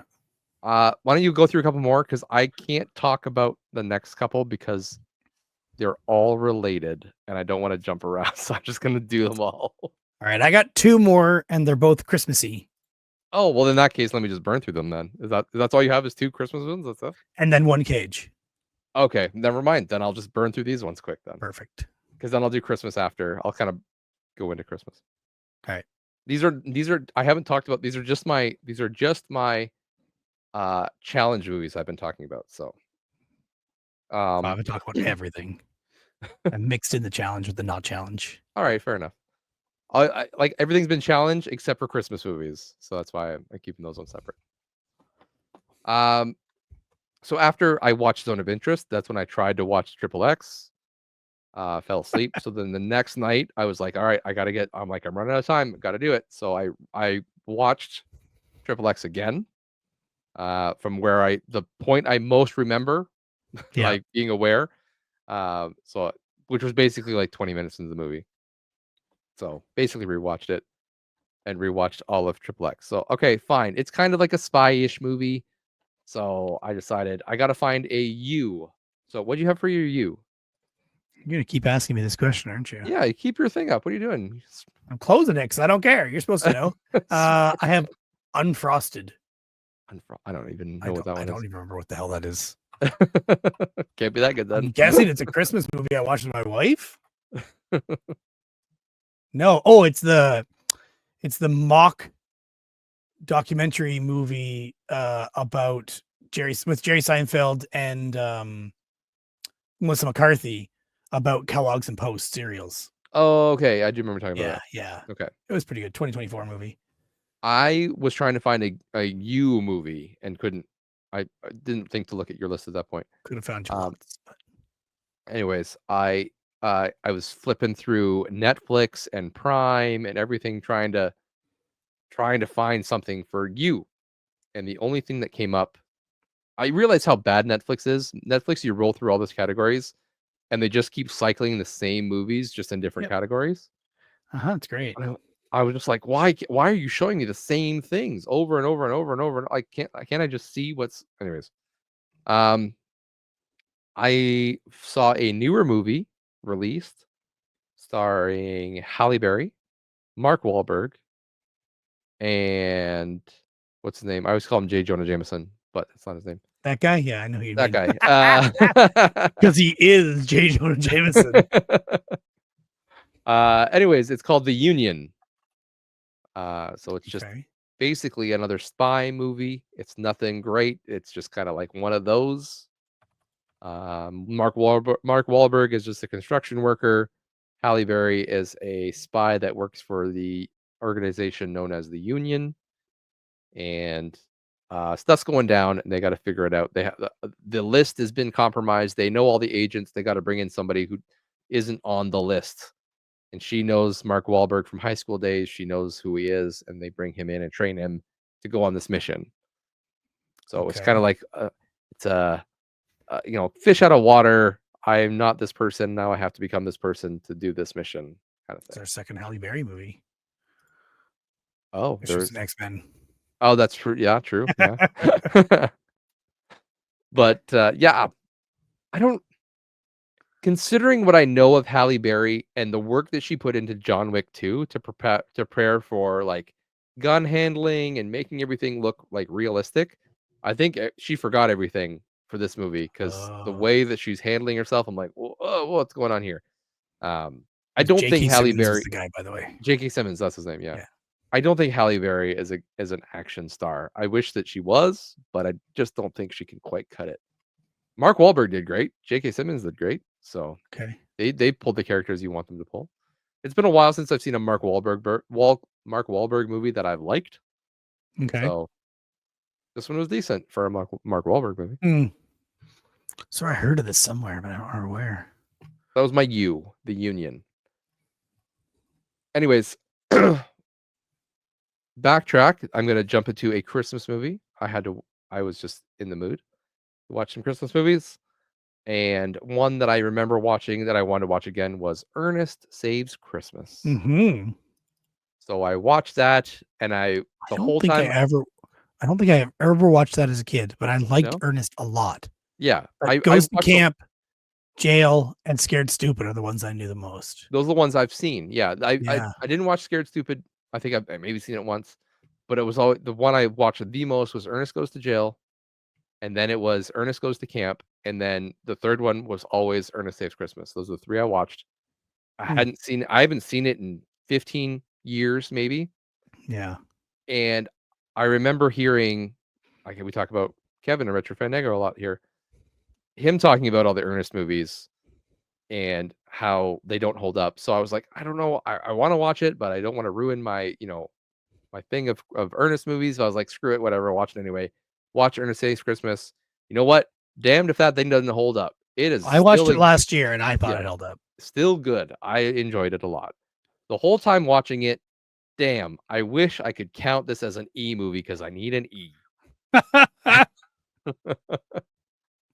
So I was just like, whatever, I'll just figure it out. I was struggling and struggling to find an E movie before it clicked. Hey, there are more Ernest movies, and I haven't seen all of them. Yep. I was looking through Prime, and what do I see? Ernest in the Army. I'm like, I haven't Yep. seen that one for sure. I don't think I've And seen it either. and now I know what Kevin was talking about because that movie is hot garbage.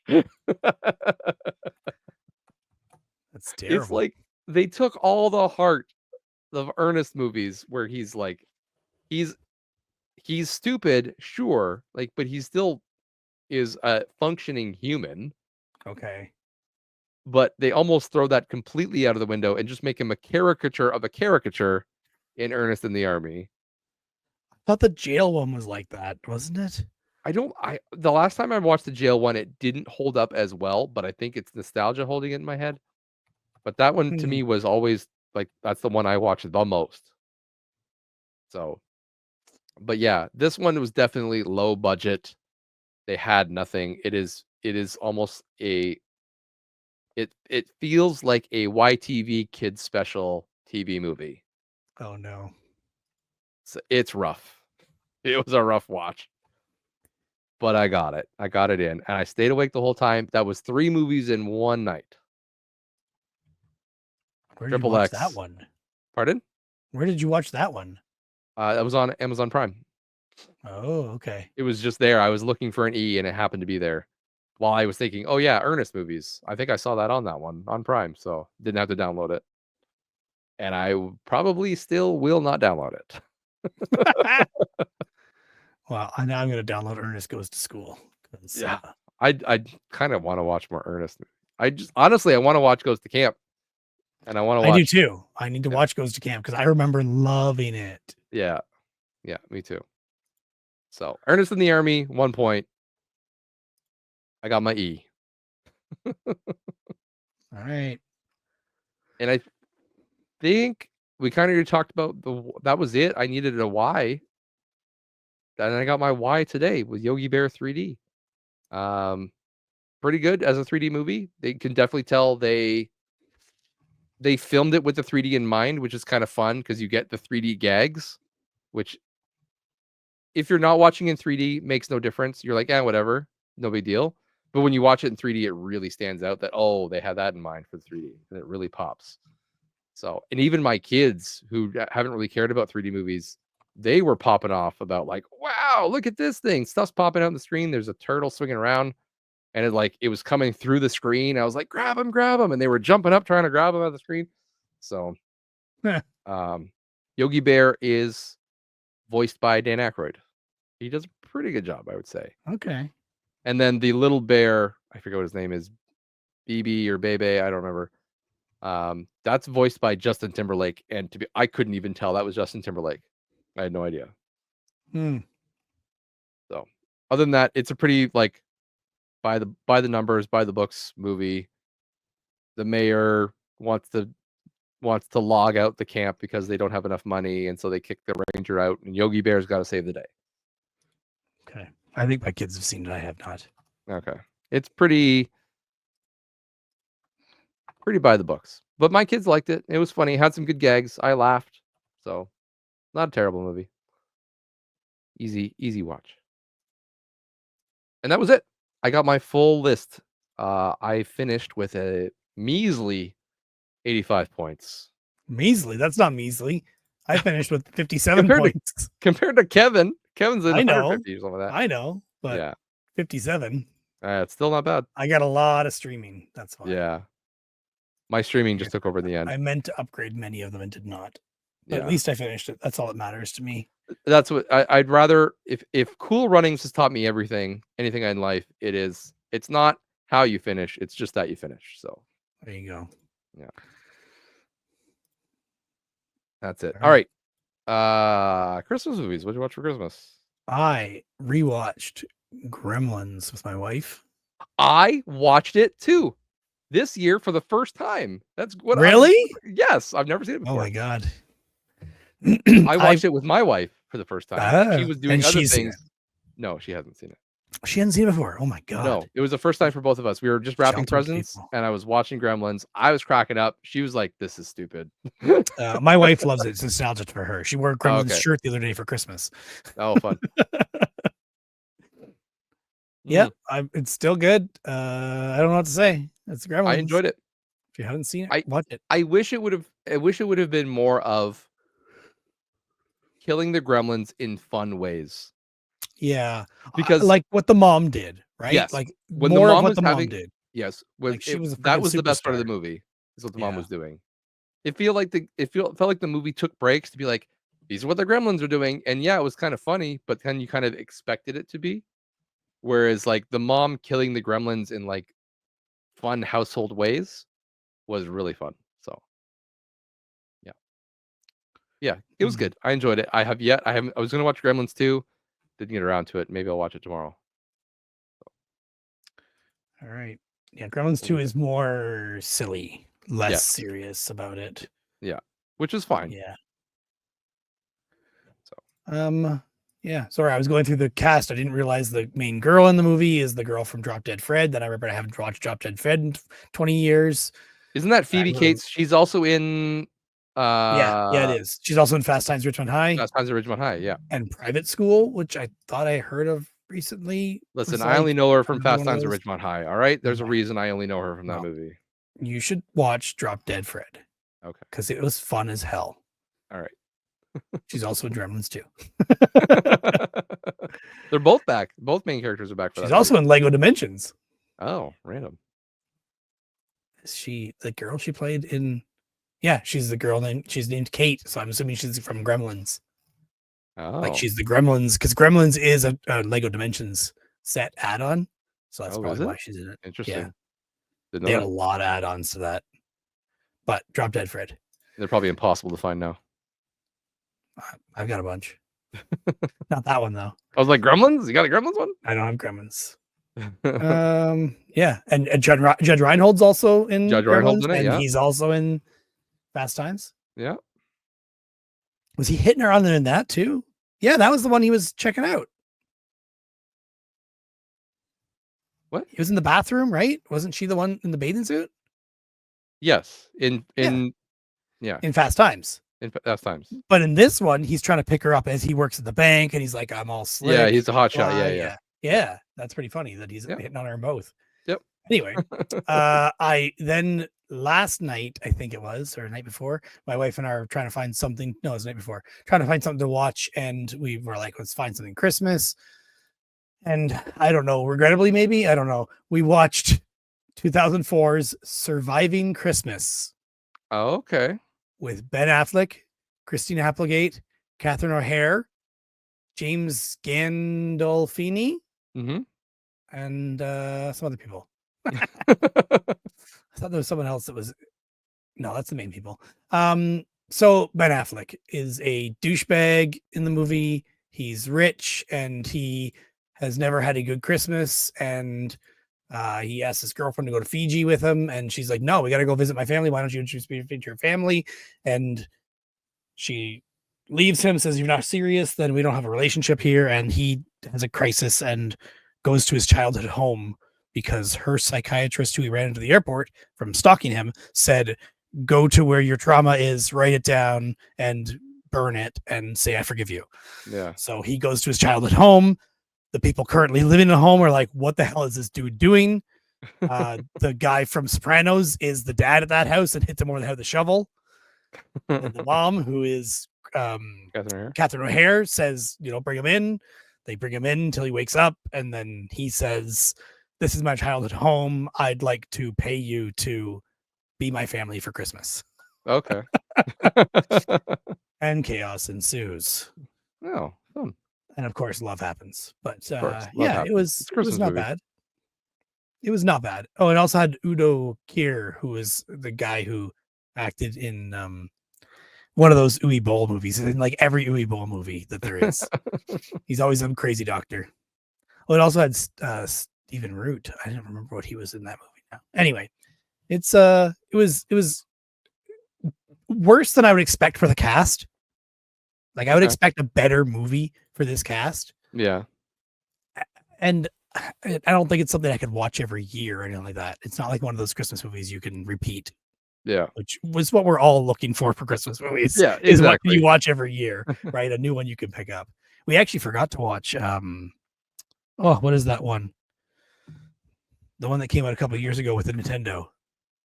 8-Bit Christmas. 8-Bit Christmas. Yeah, we forgot to watch that this year. I meant to watch it. Speaking of, I watched Still that have to this watch year for the first time. that. What year did it It come was out? 2 years uh, ago? where is It it? wasn't last year. 2021 came out. Okay. Yeah, we watched it Oh. then, and I think we watched it 1 or 2 years since then. Okay. Yeah. I hadn't seen it before. This is the first time watching it. I watched it with my kids because just like, hey, it's about Nintendo. It's Christmas and Nintendo. We'll watch this. Mhm. It was pretty good. I realized like it's basically playing on the Christmas story thing, like the one kid wants for Christmas. So Yep. I don't know what I expected really. Like knowing that was happening, it was pretty good for a Christmas movie. I don't know if it's going to hit my rotation of watch it every year because I think I just want Christmas story more than that. Gotcha. But it was pretty good. I kind of wanted they make this big deal about the rich kid who has the Nintendo when he hand selects all the kids to be part of his Yep. group. They I kind definitely of did wanted that. more out of that because it's kind of like, oh, we're doing this at this kid's house. He plays Nintendo, and we all know that kid because we all had a friend who had something we wanted to play, Mhm. right? And so, but then that ends and then never comes back. That's just kind of like the end. Other than his parents deciding we need to get rid of all video games because of what Yeah. happens at the house. But I Yeah. wish that the kid kind of became part of the crew to get another Nintendo kind of thing. Like Yeah. kind of tied more in and they had more cast of characters. I think it was just supposed to be the motivation. This kid is the reason why they all know this exists and want to play it or want Yeah. to have And it. they get a taste of it kind of stuff. Yeah. Yeah. Yeah. Yeah. But I mean, it's for what it is, it's fine. I do like at the end how he doesn't get a Nintendo for Christmas. Spoiler. I just said spoilers. Big spoiler. Yeah. I do like that part because it does prove like, hey, you're not going to get everything you want for Christmas. Something you really want, you're not always going to get it. Because that's the one thing in Christmas movies that always happens is, the guy always gets the girl always gets the guy, or the kid always gets the toy. So this one is different in that it doesn't get it. And he's, he kind of writes it off the end. It's like, oh, I had to work my ass off for 2 summers and then about it. Yeah. Yeah. So that part's fun. And Neil Patrick Harris. Yeah, he's good. He is good. Well, I have a movie I watched that's a Cage movie. I got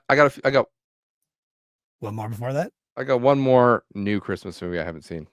Do it. Other than we did the I never got around to watching Christmas Story this year. I wanted to do it on Christmas. It didn't happen.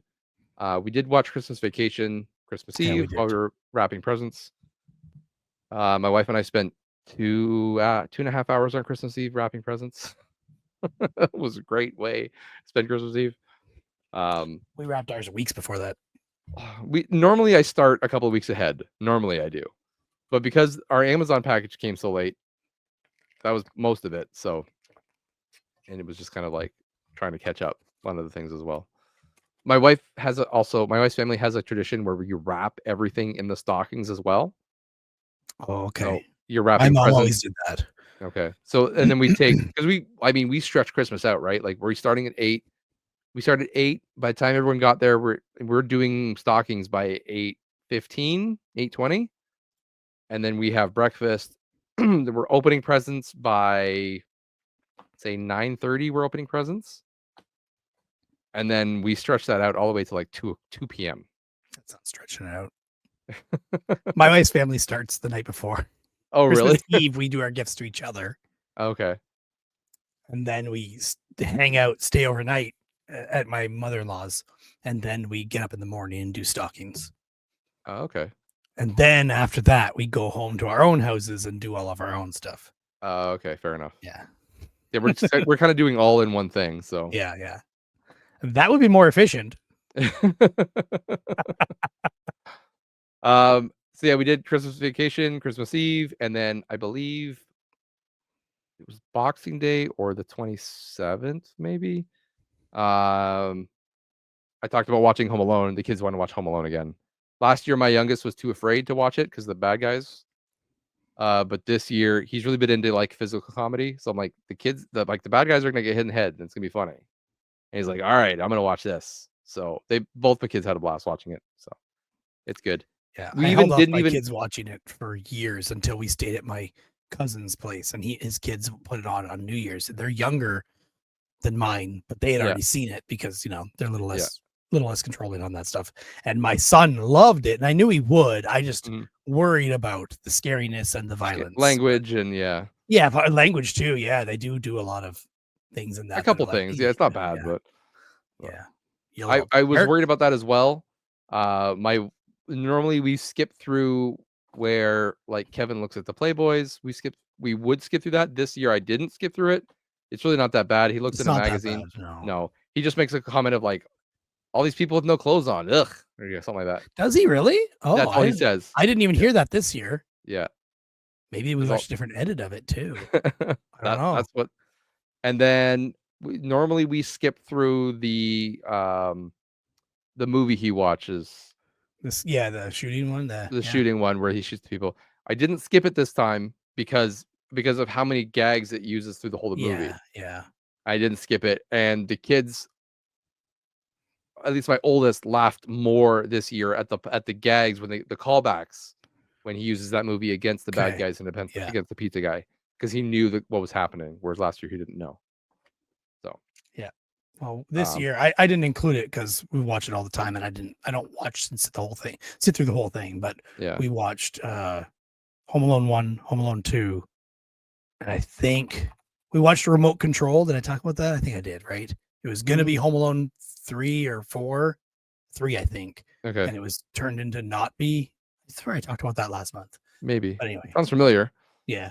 And then Home Alone. My son loves the one called Home Sweet Home Alone, I think it's called. Okay. I'm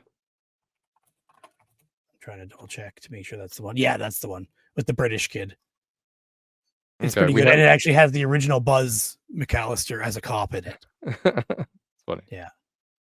We haven't ventured past the first Home Alone yet, so maybe next year we'll go into 2. Skip the third. Actually, I would skip the fourth one. I like the third one. I don't like the fourth one. Is it the third that I'm thinking of? Which one's the fourth? I don't remember.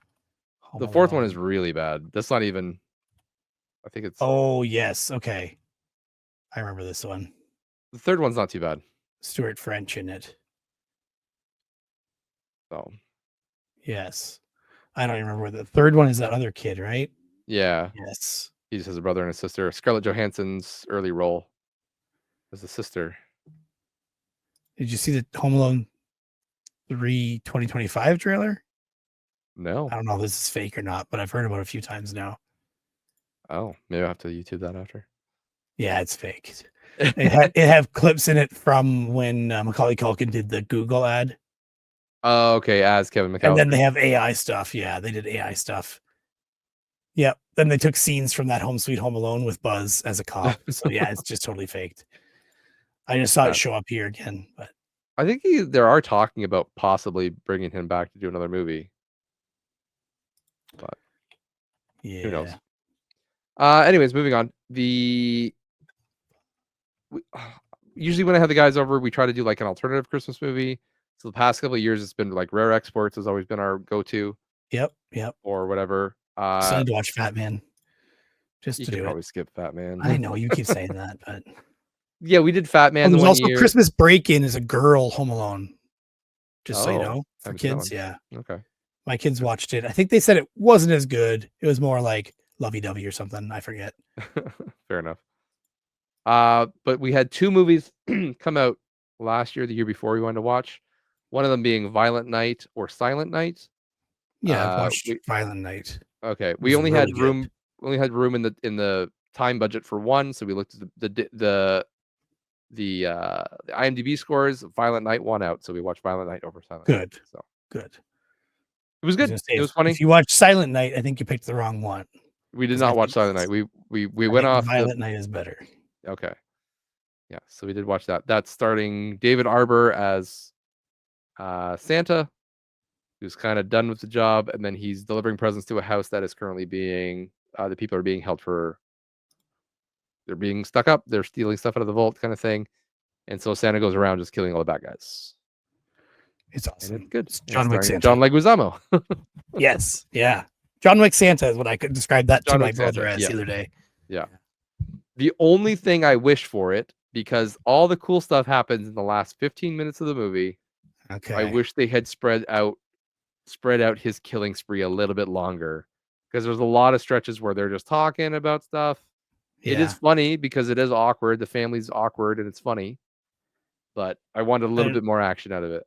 And it has what's her name's? It's the mom from Christmas Vacation. Beverly D'Angelo, yeah, from Beverly Christmas D'Angelo, Vacation. Yeah.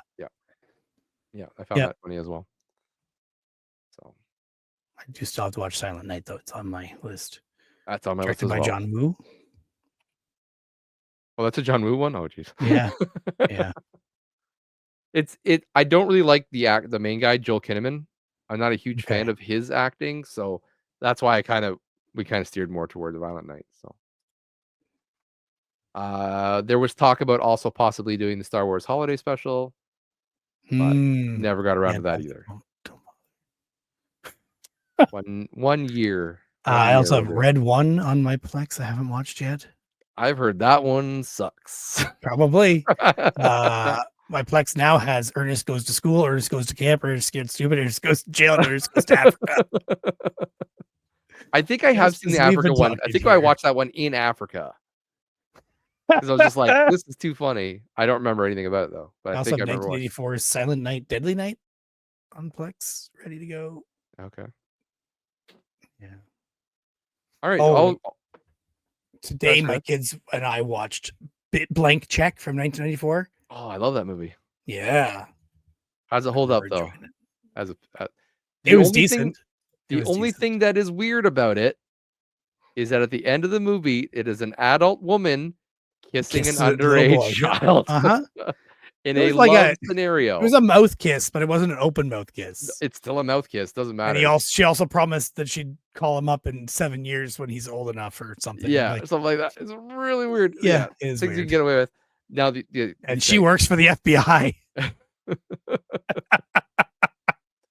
But it's funny how that was so socially acceptable. Even at that time, that was socially acceptable for a young boy to be in love with an older woman. That's okay. But if it was an older man doing that to a younger girl, yeah, that would have been really weird. Never acceptable. Right? Well, we're also comparing it to Big. Oh, okay. Where he goes on and full on does the deed with an older woman, but she doesn't know. That's so it's not her fault. It's still not right for showing it in a movie, but yeah, for sure. But more forgivable in that one because he is actually an adult body. Yeah. So there's no ish. Well, Cage. I watched One Thing Cage. I watched One Thing Cage as well. I wonder if it's the same one. I doubt it. Okay. Mine's from 2006. Mine's from 2007. Mine's animated. You got Ant Bully, didn't you? Yep. Okay. I haven't got the Ant Bully yet. And I wasn't going to count Ant Bully, except he is a main character. He is? Okay. One of 3 main characters, basically. All right. I guess I got to watch that one. I was hoping to... You didn't mark it down? Okay. No, I'm doing it right now. I don't know how to rate it. I don't know. He's not that cagey, but he has a few moments of caginess. Well, but the movie's definitely, he's not, I know he's a main character, but he's not the main character. Okay. All right, you got to give it something. No, it's not a bad movie. Like the kids actually enjoyed it and they enjoyed learning about ants too. Okay. Is that on your Plex? Because I don't think I could. That's the one I couldn't find in Yep, English. it's on my Okay. Plex. All right. Yep, it's That'll be a there. quick It's watch then. English. I don't know what to rate it as. I would almost say it's a D just because it's meh. Yeah. Okay.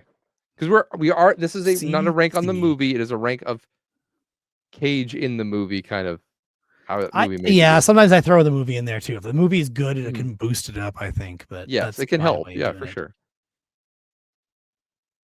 I don't know. It might be a C. Drive Angry was a C, but that was more cagey. Sorcerer's Apprentice was also a C in terms of my ratings. Astro Boy was a D because he was less cagey. I would say it's a C then.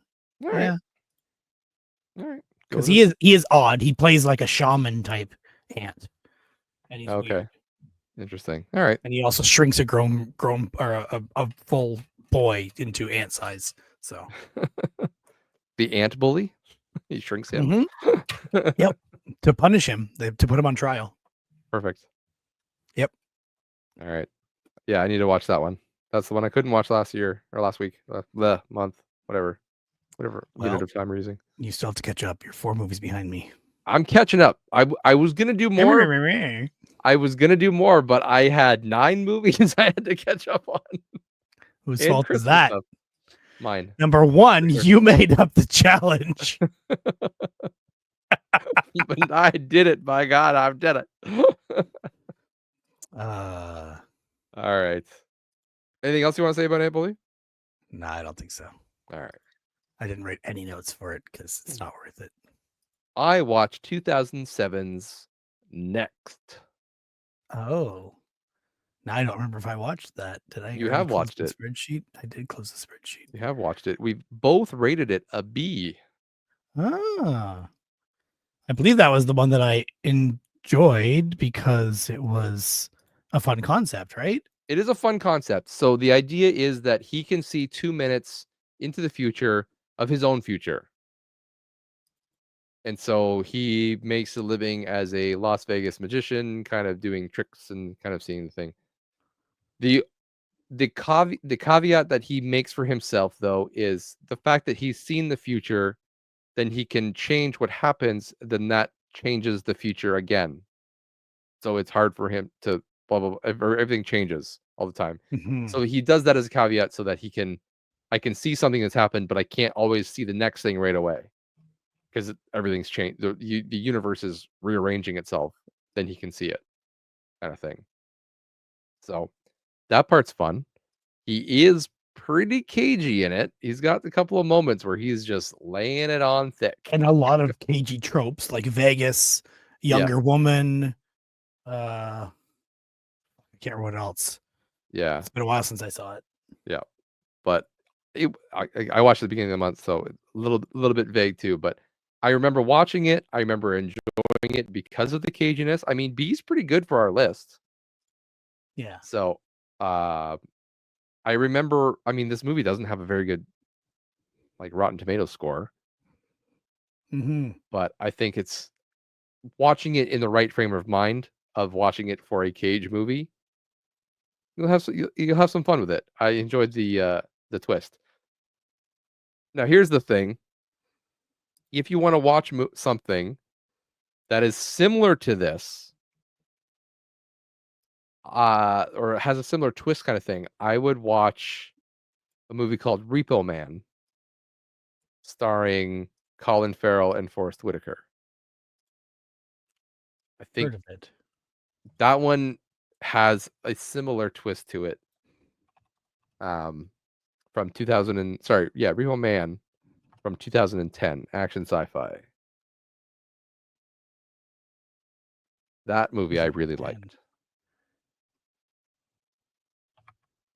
It's bad that I'm taking a Cage movie, and recommending something else out of it. Yeah. But 2010? 2010. The Repo Man? No, just No, it was Repo Man. short. Sorry, Oh, Repo Men. there we go. I was gonna Men. say Repo Man is isn't that Emilio Estevez or Michael Douglas, something like that? there's a 1984 one. Yeah.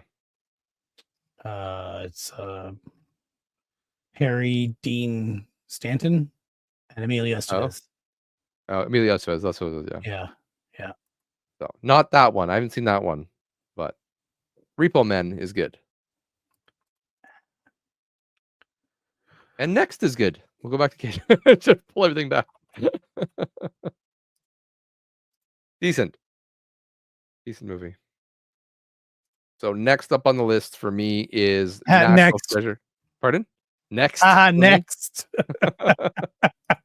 National Treasure Book of Secrets. I'm actually really looking forward to this. I found a Blu-ray of this at the thrift this month that I bought. So gonna add that to my list. I don't know what I'm gonna watch next. I have no idea yet. Well, you could watch National Treasure too. Maybe we could talk about it. We could watch things together. I have a whole list of movies we gotta watch together. Listen, you got my phone number. Like Boy versus World. Boy versus. Oh yeah, for sure. Yeah. Mm-hmm. Yep. Tells me that's gonna be like John Wick meets shit. What's the Guns Akimbo? Guns Akimbo. Akimbo. Sorry. Yeah. Akimbo. Yeah, possibly. It looks that way. Yeah. It'll be good. Cool. Well, that's 3 hours. That's our longest episode for the past couple months. Well, we can't stop yet. Uh-oh. Because I received a gift. Oh, you did. So as I mentioned earlier, I shipped something to TopSpot. Well, TopSpot decided that because I was shipping something to him, he should go be a nice jerk and contact Josh to have Josh buy something to give to me from TopSpot. Yeah, he did. I have a box here.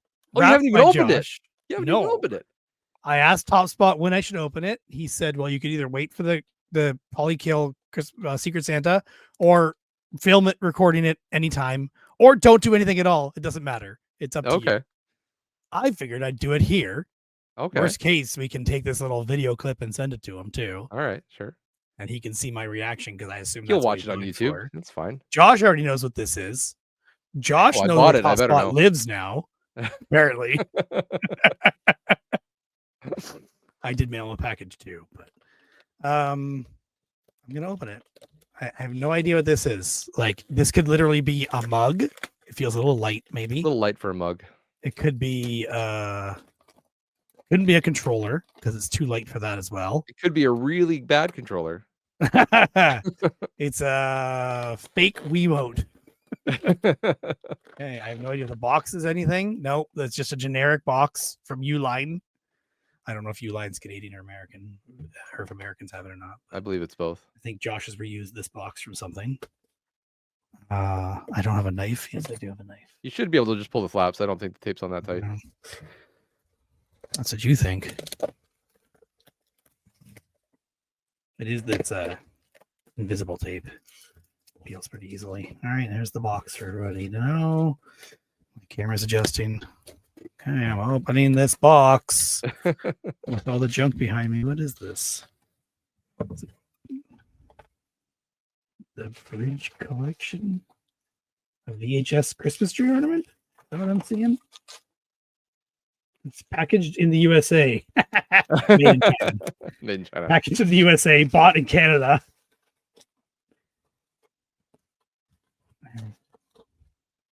Yeah, it's a VHS Christmas tree ornament. That's pretty cool. Our tree is still up, so well, that's good. That's good, yeah. So it's like a VHS coming out of the case. Yeah. Oh, it's got writing on the back here too. Oh, I didn't actually see what it was. Opening presents Christmas morning, Christmas Eve with Grandma and Grandpa, Elf movie, decorating the tree. That's pretty good. That's really badly focused. Thank you, TopSpot. Let me see if I do the Instagram people thing. Oh, there you go. Yeah. No, it's not helping. Doesn't really work now. No. Anyway, this camera is not great. I need a new camera. Should have got me a new camera. That's pretty cool. I like it. There you go. It'll look great. Go great in the tree. We have a lot of ornaments that are similar to this, where they're like that glassy look thing. But it will work well.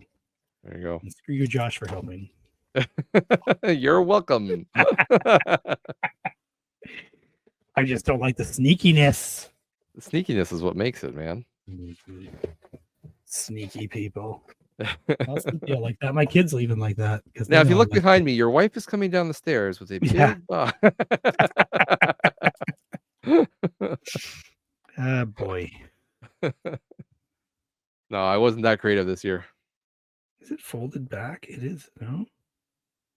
Is it supposed to be? No, it's like it's actually peeling there. I think Is it peeled back. I didn't touch it. For the record, I didn't touch it. I'm not blaming you, although I can. I mean, sure it's pretty authentic for it to be peeling back, isn't that? Or no? That's what I was kind of thinking. That's why I thought, is it supposed to be? It doesn't look like it's supposed to be. That screwdriver here. Just looks like the sticker let go. And backwards. We're going to repair tape on camera here. Oh, it looks like some of the paint might let go if I do that.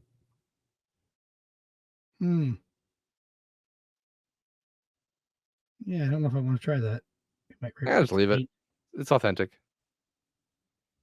I didn't notice it at first. That's why it made me worried that I did it, but I don't think so. No, not if it's squished down like that. Yeah, it is pretty squished down. Well, maybe I'll even put a little bit of heat to it and see if it comes off without letting go of the paint. Yeah. Well, all right. There you go. Well, thank you, Spot. Merry Christmas. If you're listening or if you see this clip, I'm sure he will. Send it to him. He will. Alrighty. Does that do it? 3 hours and 6 minutes. So. Yep. Need to get to bed. I've had a lot of late nights. I got to pull this episode and I don't have to. And you got to work in the morning too, so. I do have to work in the morning. You don't have to. I don't now. Up until a few hours ago, I thought I was. Yeah. All right. Alrighty. Well, thank you everyone for listening. Follow us on Blue Sky. What's our account on Blue Sky, Derek? I closed it already. Come on, what are you doing? We got one. I went with just not so special because no one had that. Okay. Not so special at blueskysocial.app or whatever. Yeah, whatever the heck it is. Yeah. Just go to Blue Sky, look up not so special. But it has a confirmation code. Did you put our proper logo as the profile picture? Of course I did. Perfect. Yeah. Then we will do that.